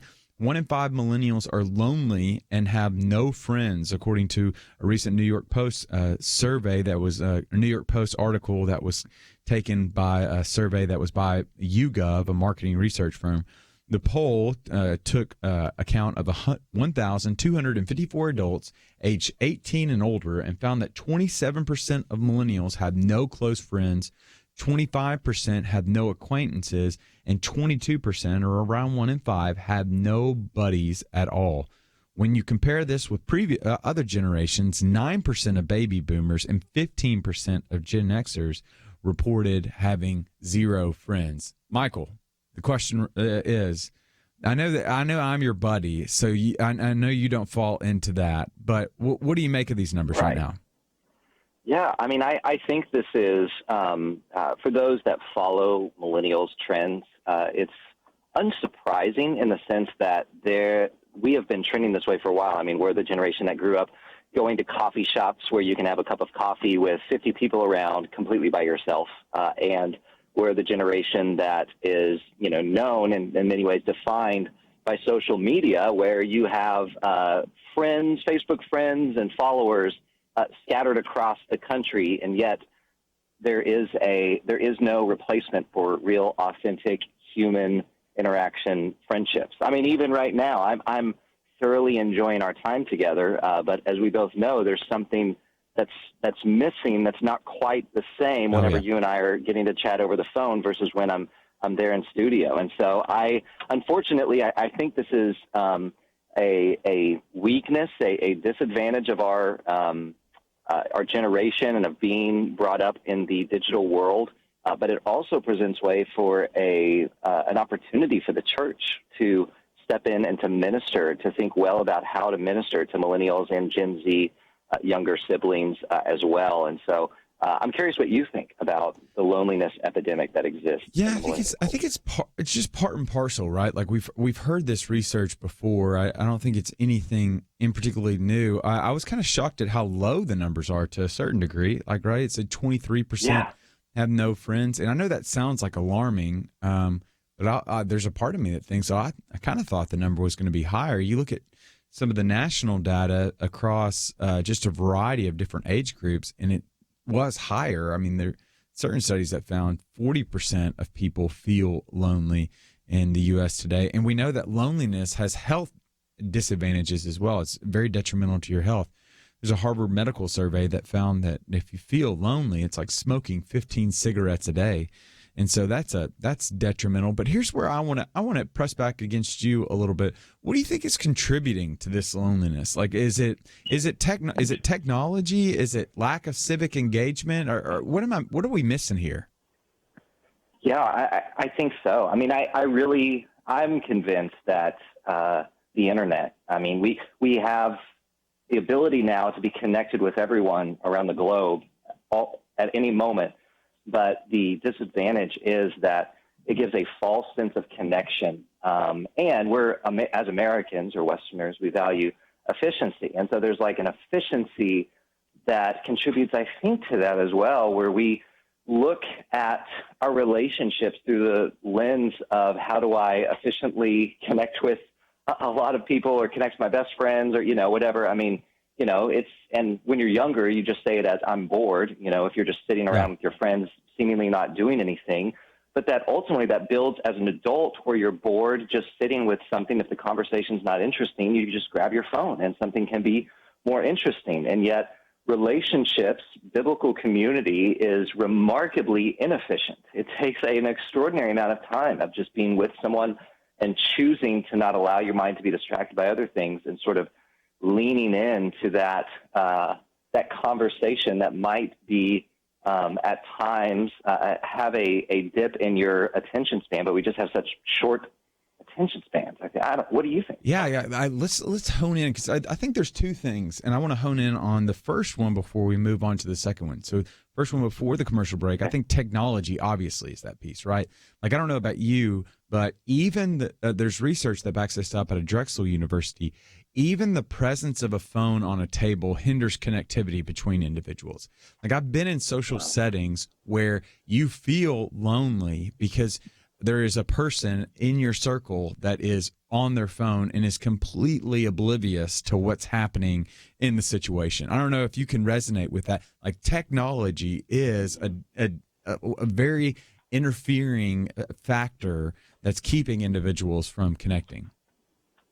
Yeah, definitely. I mean, to be transparent, like I was at the bank earlier today opening an account, and the guy that I'm there with, as we kind of sat and waited for the bank teller, it was hard not to just kind of default to, well, as they're doing their work, I'll just pull out my phone because I can go through my social feed, or I can look at this news article, I can get ready for this interview, right? This roundtable, and so yeah, it seems impossible to have the kind of commitment to Cal Newport in Deep Work talks about like allowing those spaces for your brain to be bored because it helps you to focus your thinking. And I think the same is true with relationships. So yeah, it's really hard. I've experienced the exact same thing. Yeah, because I think you've hit on a couple of pieces, and this is the second time to allow that kind of space, because building a friendship is not the most efficient thing.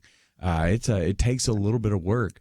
But it's also proves to be fruitful in the end, because one of the beautiful things about friendship is you end up receiving far more than you give in a rich friendship. But we've got to go to a break. We'll be interested. I want to put a question to our studio audience. I'm thinking right now, when we think about loneliness, what are the contributing factors to loneliness? We've talked about, one, the idea of technology being a contributing factor to loneliness. Two, I want to talk about the lack of civic engagement being another factor. I've got a crazy stat that I think is going to be really interesting for us to talk about, but we got to take a break. Right back after this.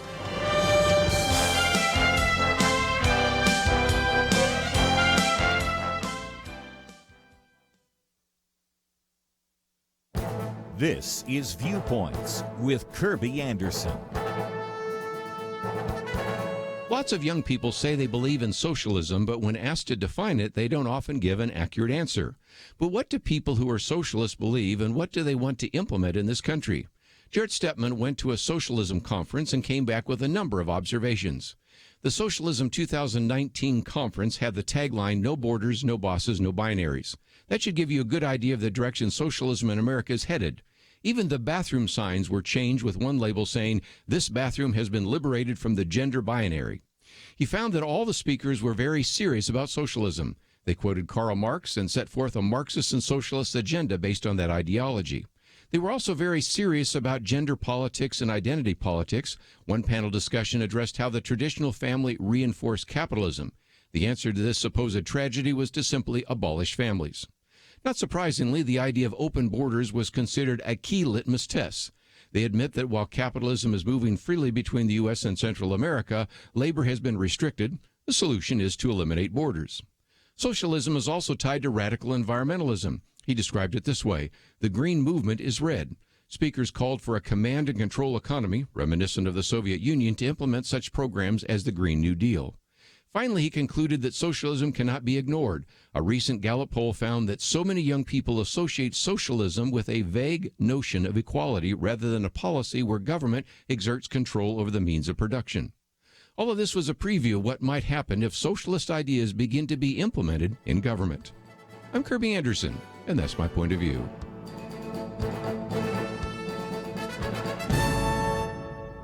For more information about issues covered on Viewpoints, visit pointofview.net. Pointofview.net.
You're listening to Point of View, your listener-supported source for truth. And welcome back to Point of View. I'm your host, Nick Pitts. We have been talking about loneliness. A new study that was published in the New York Post found that 27% of millennials have no close friends, 25% have no acquaintances, and 22%, almost 1 in 5, have no buddies at all. And so I'm joined by Michael McAfee. We have been talking about this loneliness. And so, Michael, we were talking about, for the break, the first being technology, the power that it has to allure us. It's the siren sound to allure us to this loneliness, this solitude. That's not necessarily the most healthy thing. But here's one of the things I want to see how this sounds to you. When you were growing up, when did you stop playing sports recreationally in a league? Oh, I mean, I played through high school. I guess outside of school, I was probably middle school at some point. Middle school? Okay. But I played high school, like football and tennis and, other things like that on the high school team. Is that what you're asking? Yeah. Okay, so there's a new study. So here's where I'm getting at. So I think loneliness, a part of it, one, is technology is pulling us away.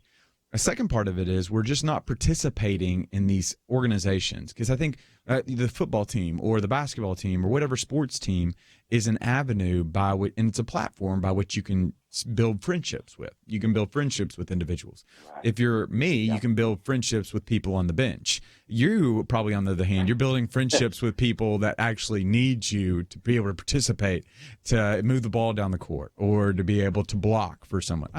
For me, I just need.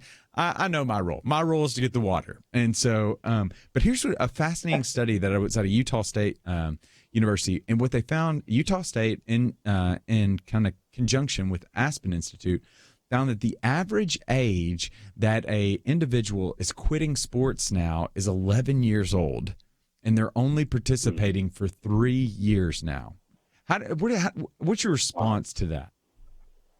Yeah, I mean, to your point, I mean, I think there is something lost. There's other ways to obviously engage with each other, but I know for me at least, my experience was so many of the friendships that I had were formed at really at three places: at school, at church, and on my sports teams outside of school. And so I know that having that physical interaction with other people, and I say physical because, like, I know recently they had the Fortnite, championship or whatever that had a massive turnout, a massive cash win for a 16-year-old who was incredible at playing video games. But there's something lost in playing video games over the internet with your friends versus playing a sport. And so I know for me, I couldn't imagine forming the relationships that I have or forming the relational skills that I have apart from being a part of a team where you're working with other people who are physically present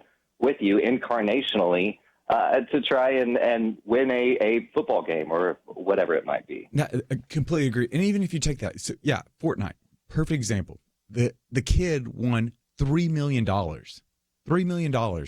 a video game. Now, granted, I'm going to sound like an old man here for a second, but when I was growing up, back in my day, I mean, video games were multiplayer, right? Like there was the online component, but I mean, there was a multiplayer facet to it. Now, today, it's single player one.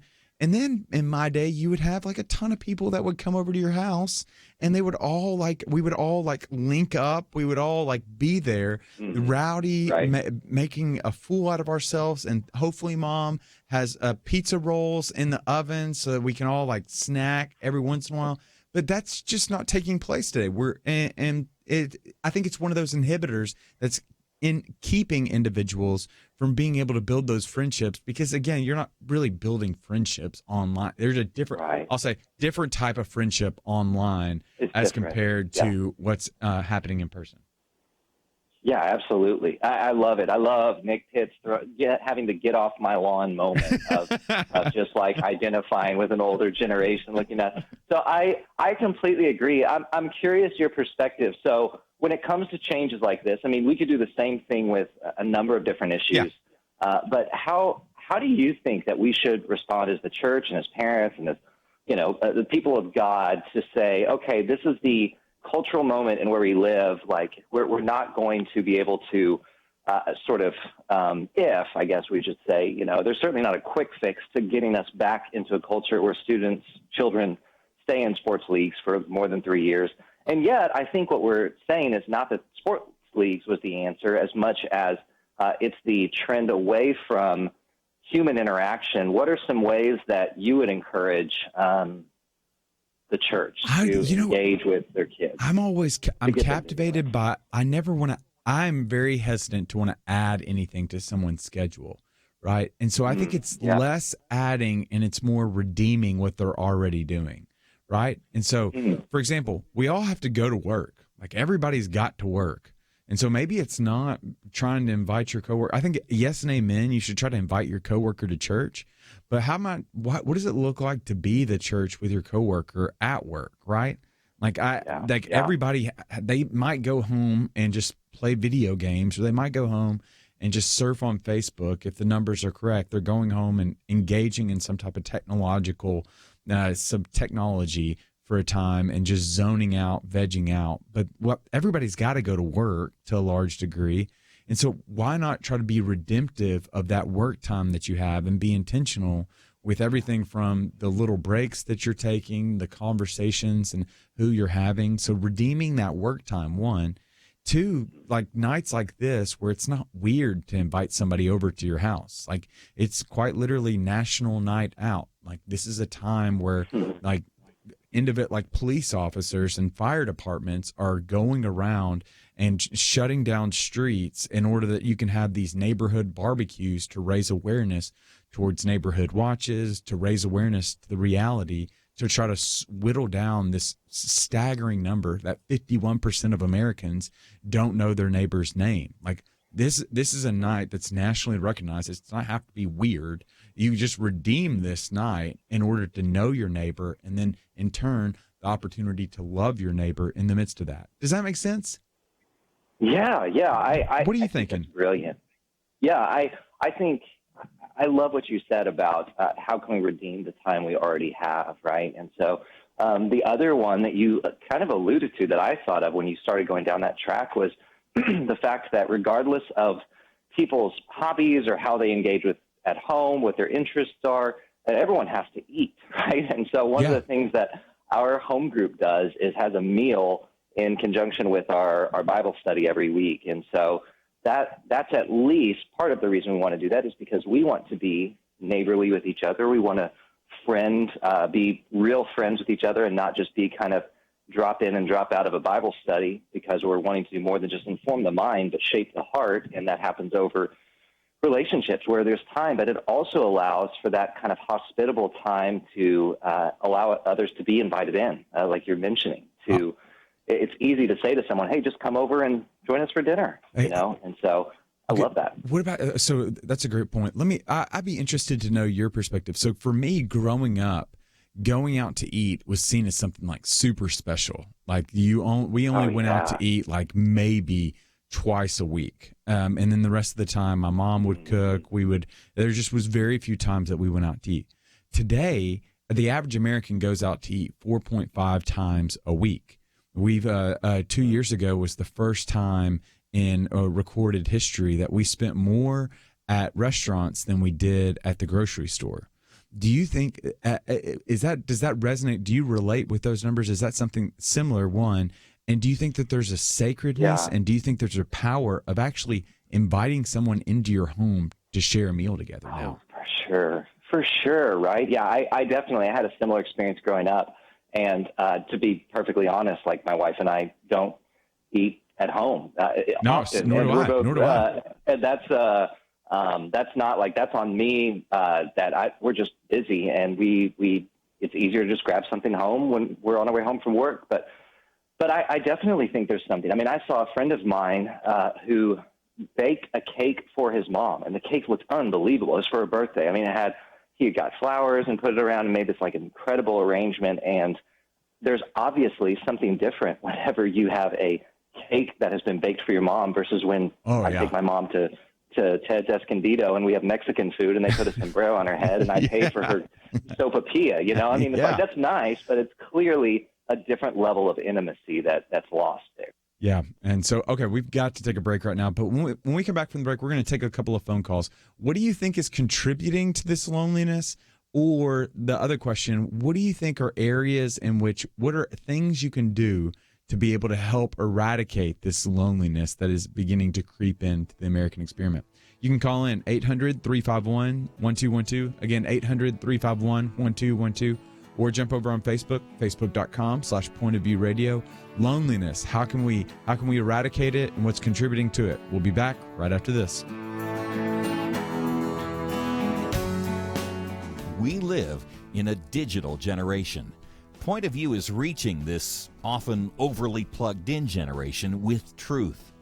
You can keep up with us 24 hours a day using your phone, your tablet, your laptop, or your desktop. Search for the Point of View Radio Talk Show on Facebook, where you can keep up with today's issues, learn about current and upcoming guests by liking us on Facebook. Also, follow us on Twitter. Our handle is @PointOfViewRTS. That stands for Point of View Radio Talk Show. Learn, interact, make a difference with Point of View using new media. And here's one way you can make a big difference. Help us increase our reach by spreading the word among your friends. Share a Facebook post. Tag us in a tweet. With enough joining us to plant seeds, we'll see a tremendous harvest. Come on, it only takes a minute. Search for Point of View Radio Talk Show on Facebook, @PointOfViewRTS on Twitter, and subscribe to the Point of View Radio Talk Show channel on YouTube. Learn, interact, share. The Point of View Radio Talk Show. Point of View will continue after this.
You're listening to Point of View. The opinions expressed on Point of View do not necessarily reflect the views of the management or staff of this station.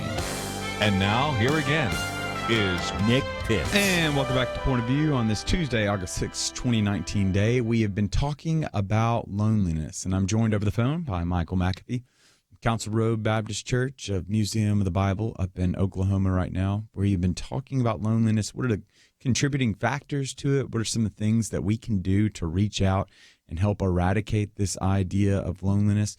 And so we've gone ahead and we've opened up the phone lines. And so you can call in if you'd like. What do you think is causing this loneliness? What do you think can help remedy this loneliness that's increasingly becoming more prevalent here in the U.S.? And so you can call in 800-351-1212. Again, that number is 800-351-1212, or jump over on Facebook, facebook.com/pointofviewradio. And so we're going to go on over to Georgia right now. We've got Austin in Georgia. Austin, you there? Yes, sir. How are y'all doing today? Austin, I got to ask. We got college football that's coming up. Are you a Bulldog fan? Are you Georgia Tech man? Who are we talking to here? I grew up, and my father went to a summer football camp in Auburn, so I grew up in an Auburn family. Wow. I really have no taste. I'm more of a NASCAR fan. I was always a Dale Earnhardt Jr. fan growing up. I still drink Mountain Dew because of it. So, nevertheless, Austin, what's your point of view, my friend? Talking about the busyness, or talking about the loneliness that you guys are talking about, I had 2 points. I think one of the causes is busyness. You guys are talking about busyness with the things that don't matter in life, such as, Facebook's a good thing, technology, all that kind of stuff's a great thing, but I don't know where I'm trying to go with that thought, but it's just millennials spend too much time. I myself, I'm 30 years old. It can, just the things that don't matter. Instead of doing things that do matter, as far as being with your church family, spending time with your family, forcing yourself to stay off of technology. I mean, it's almost kind of a daily ritual that you have to do, is just, hey, I'm going to put that aside and not touch that anymore. My second point was, I found with a lot of people my age, they've almost turned into, you were kind of joking earlier about sounding like an old man. There's a lot of people that I know of that are my age that have children like I do. And one of the things is it's like they can't get out of their comfort zones. So, in other words, for example, at 7:30 p.m., they've got to get their children inside to take a bath, go to bed, and follow the strict routine that, hey, if the neighbor wants to come chat with you, or you got something going on one evening and you got children, hey, you may not be able to get the kids in the bed at exactly 7:30 at night. I guess what I'm trying to say is inflexibility. Wow.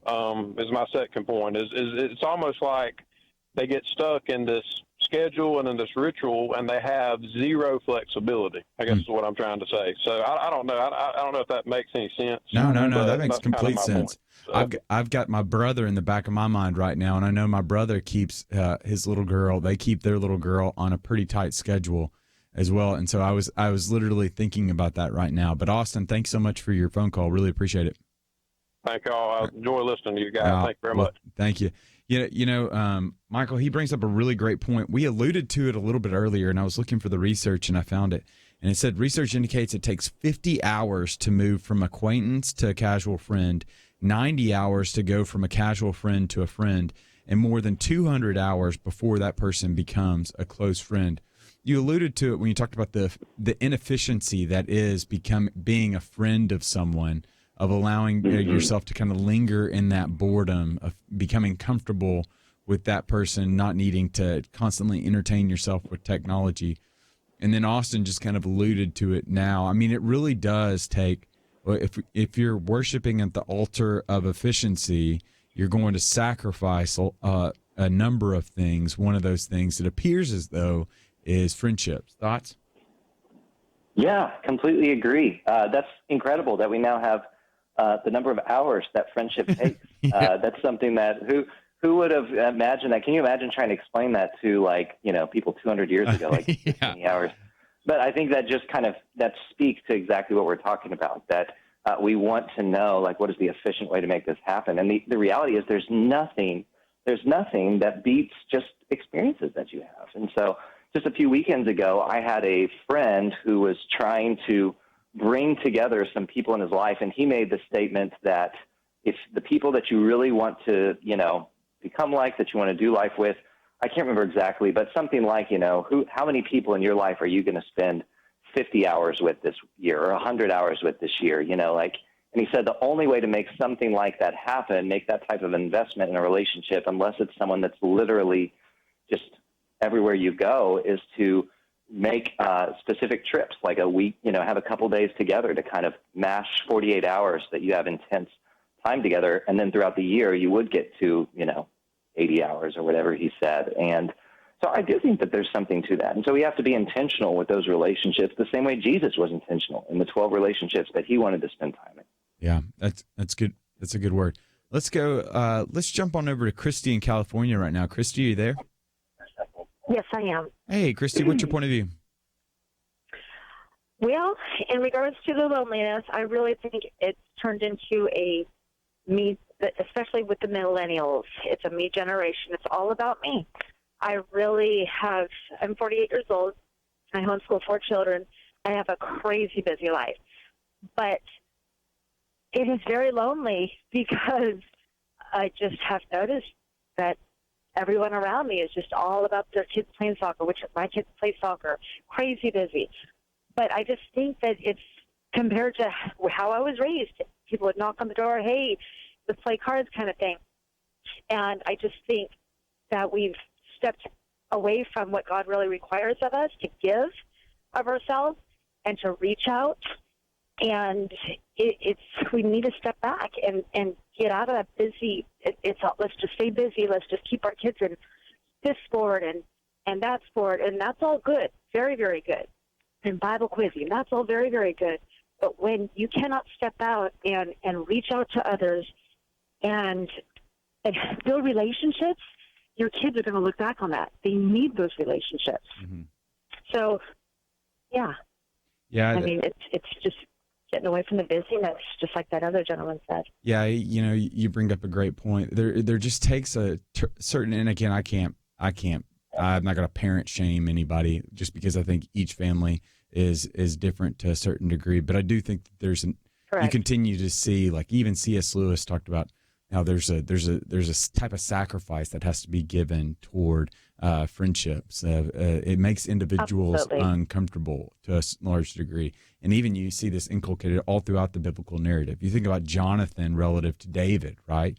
You think about Mordecai relative to Esther. You think about certain friendships that have happened all throughout the biblical narrative. It just required a little bit more at times, but it ended up being one of the best returns on investments. I agree. So we're going to have to take a break. We're going to have to take a break, but when we thank you so much for your phone call, Christy. But when we come back from the break, there is a new study out that we are going to talk about. It's kind of a shocking study. I'm not going to lie. It's our last segment, so we'll go with the news you can lose portion of the program, and you're going to be. Here's all I'm going to say. I think you're going to be pretty interested in this, and I think you might potentially be a little bit queasy after it. But we're going to take a break right now. But while we're on break, I want to encourage you to go to the Point of View website. You can go to www.pointofview.net. And when you go to the Point of View website, what you'll find show notes for today's show. You can find out more information on Monica, who was with us during the first couple of hours. You can also figure out and go and find out more information about Michael and Michael's new book that he's got out, or you can find out more information about the briefing and figure out ways to sign up for the briefing, which is an email that tries to capture the news of the day and gives you a biblical perspective on that. But one of the things I really want to encourage you to do is when you go to the website, you can click on that support button located at the top of the website. As you can expect, it takes some resources and support from you all to join the Point of View team.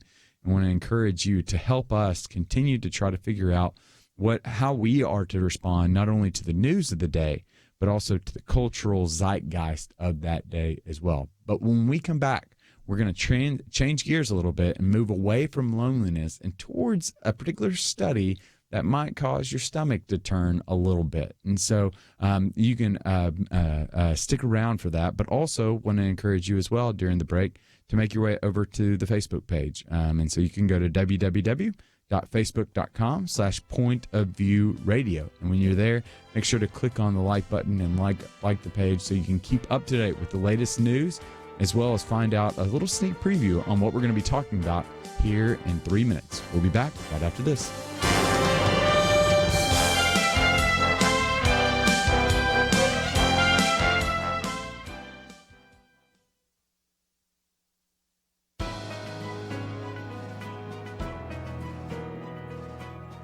Welcome to the First Liberty Briefing. I'm Jeremy Dice.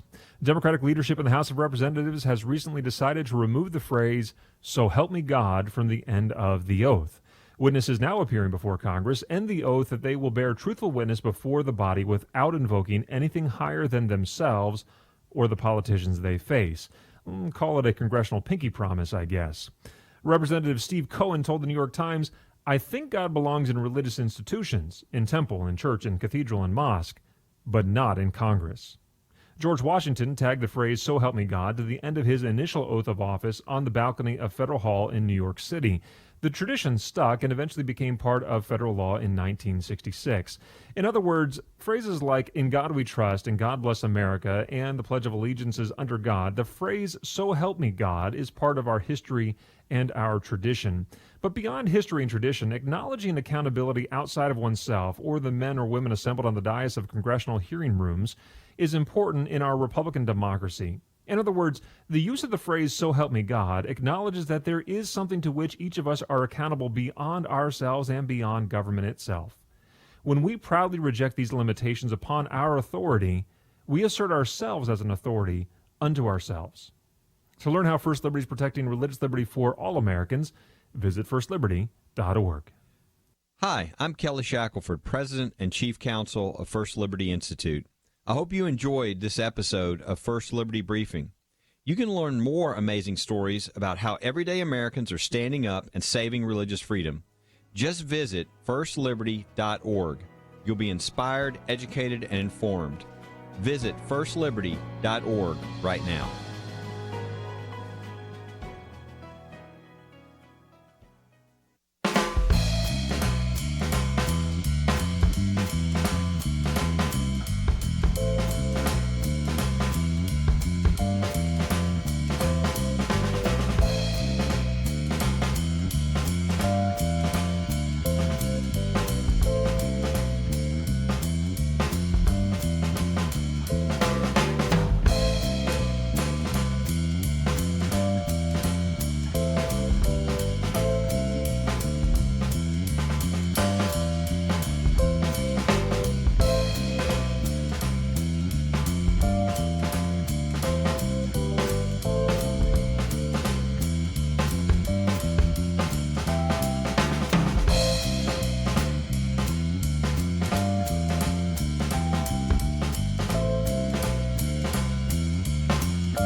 Now, back to Point of View, your listener-supported source for truth. And welcome back to Point of View. I'm your host, Nick Pitts. I'm joined at the Millennial Roundtable over the phone. We've got Michael McAfee. Michael, it's News You Can Lose segment, okay? And so we're going to be... Let's do it. And we're going to take like a little random social science survey and try to figure out the biblical perspective as to what is causing individuals. And so I need our listeners to know, as our listeners have kind of picked up on here at the Millennial Roundtable, we like to end the show with a random social science survey that hopefully will illuminate a cultural trend or something about the zeitgeist, or what the spirit of the day. What is something that's happening and hopefully we can try to illuminate that. But it's a little bit out there. And so without further ado, one study reveals 1 in 4 delivery drivers admits to taste testing customers' food before it's delivered. So perhaps the most shocking survey result is one that has many squirming. 28% of delivery drivers sampled and admitted to taking food from an order they were delivering. This may come as no surprise to many, as 21% of customers surveyed said they had suspected a driver had taken their food before. 34% of customers said that they had a delivery driver stay in their car and pass their food out through a window. Michael, your thoughts on delivery food drivers eating your food? Man, that is wild to hear. That's much higher than I would have thought. I'm thankfully I'm not a part of the 21% that has suspected that, and I don't know if that's because I'm one of the percentage of people that hasn't had that happen, or if I'm just blissfully naive. But that is shocking to see, and definitely. It speaks to the fact that, at least I don't know what the numbers are, but we definitely have more delivery food drivers that are out there, right? With the Uber Eats. Yeah, with Uber Eats and Postmates and all that. Yeah. So I don't know how much food's being consumed. I know that. I have more questions now. So here's the thing. Here's where I'm thinking. I think there's kind of honestly, once you pop, you just can't stop, right? Like, does the fry count if it's in the bottom of the bag? Is naturally the question that's raised in my perspective. So I think there's two ways. Like, obviously, one, I think you're stealing that person's food, regardless of whether the fry's in the bottom of the bag or it's an actual container. And so I think there's an aspect to that. And so you're stealing their food. But I think there's also like this sense, I don't know if you caught on to this viral trend as of late, where individuals are going into grocery stores and licking ice cream. Have you seen this? No. So I think I'm just ruining your food experience right now, Michael. So not only is it like almost 1 in 5, more than 1 in 5 food delivery delivery drivers that are eating your food. It's also you've got this viral thing that's going viral right now where people are licking the ice cream from the shelves. And so this raises a question for me. There are two different types of people in the world today: those who are sending their food back and those who put food down. 52% of millennials feel comfortable sending their food back. 61% of people older than 55 do so as well. But in all seriousness, why would a driver eat the food? Well, research suggests that certain foods have the capacity to change the bacteria in your gut, making it harder to stop eating. And so if you're an individual that says, I just can't eat one fry, I just can't eat one donut, I just can't eat one chip, well, there's bacteria in your gut that really does inhibit you from stopping. But the reality of the matter is chemical reactions don't justify unbiblical actions. And so when you steal, you lose long-term prosperity for short-term gratification. But it does illuminate something for us, Michael, that there is this sense that individuals are largely acting out in an effort to, I guess, generate attention, and they're willing to go to such great lengths to do so, which is just kind of, it's just very sad, I feel like, today, that individuals are willing to cause other people harm for the sake of this hurt. Yeah, it's also making me realize how little I fast and how much that I want to stay away from some of these foods. My ice cream could be contaminated right now by someone that had licked it. So I'm a bit caught off guard by just all of this information that's coming at us. So if there is a moral to the story that I was just told by my producer, is to stay at home and to eat. But it does move back towards this being National Night Out. It's another reminder for us to one, to be able to open up our homes, and two, to recognize that we're surrounded by individuals that are lonely. One, as we learned in the first couple of segments, but also two, as we learned in this segment, there are certain individuals that are going to great lengths that are desperate for attention right now. And perhaps the greatest offensive we can have and the greatest initiative that we can launch towards these individuals is to give them the attention that they so desire before they act out in a way that is detrimental for society as a whole. And I think one of the things that we're continuing to see is that we have a contingent of citizens in this country today that largely are desperate for some type of recognition or acknowledgement. And it points to the reality from the biblical narrative that we know to be true, that there's this longing for something more. There's eternity that has been placed into our hearts, and individuals are acting out in detrimental ways to be able to satisfy and scratch that, but it's just not sufficient. And so on this national night out, it might be the best effort that we can do to be able to reach out towards our neighbors that might be those individuals that are stealing food, that might be those individuals that are licking ice cream in the aisle, and it might to do that to show love to the individuals that are fighting a very hard battle quietly, right?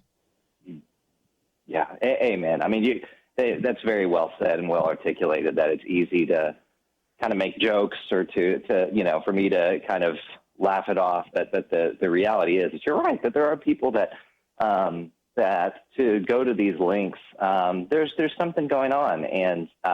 And I love the idea of tonight of using that National Night Out to try and say who's around me, who's in my circles that is at work, or that I know that I could text, or that's my neighbor that I can invite over for a meal, sit down, have human-to-human interaction, and show them the love of Christ in the way that we treat them.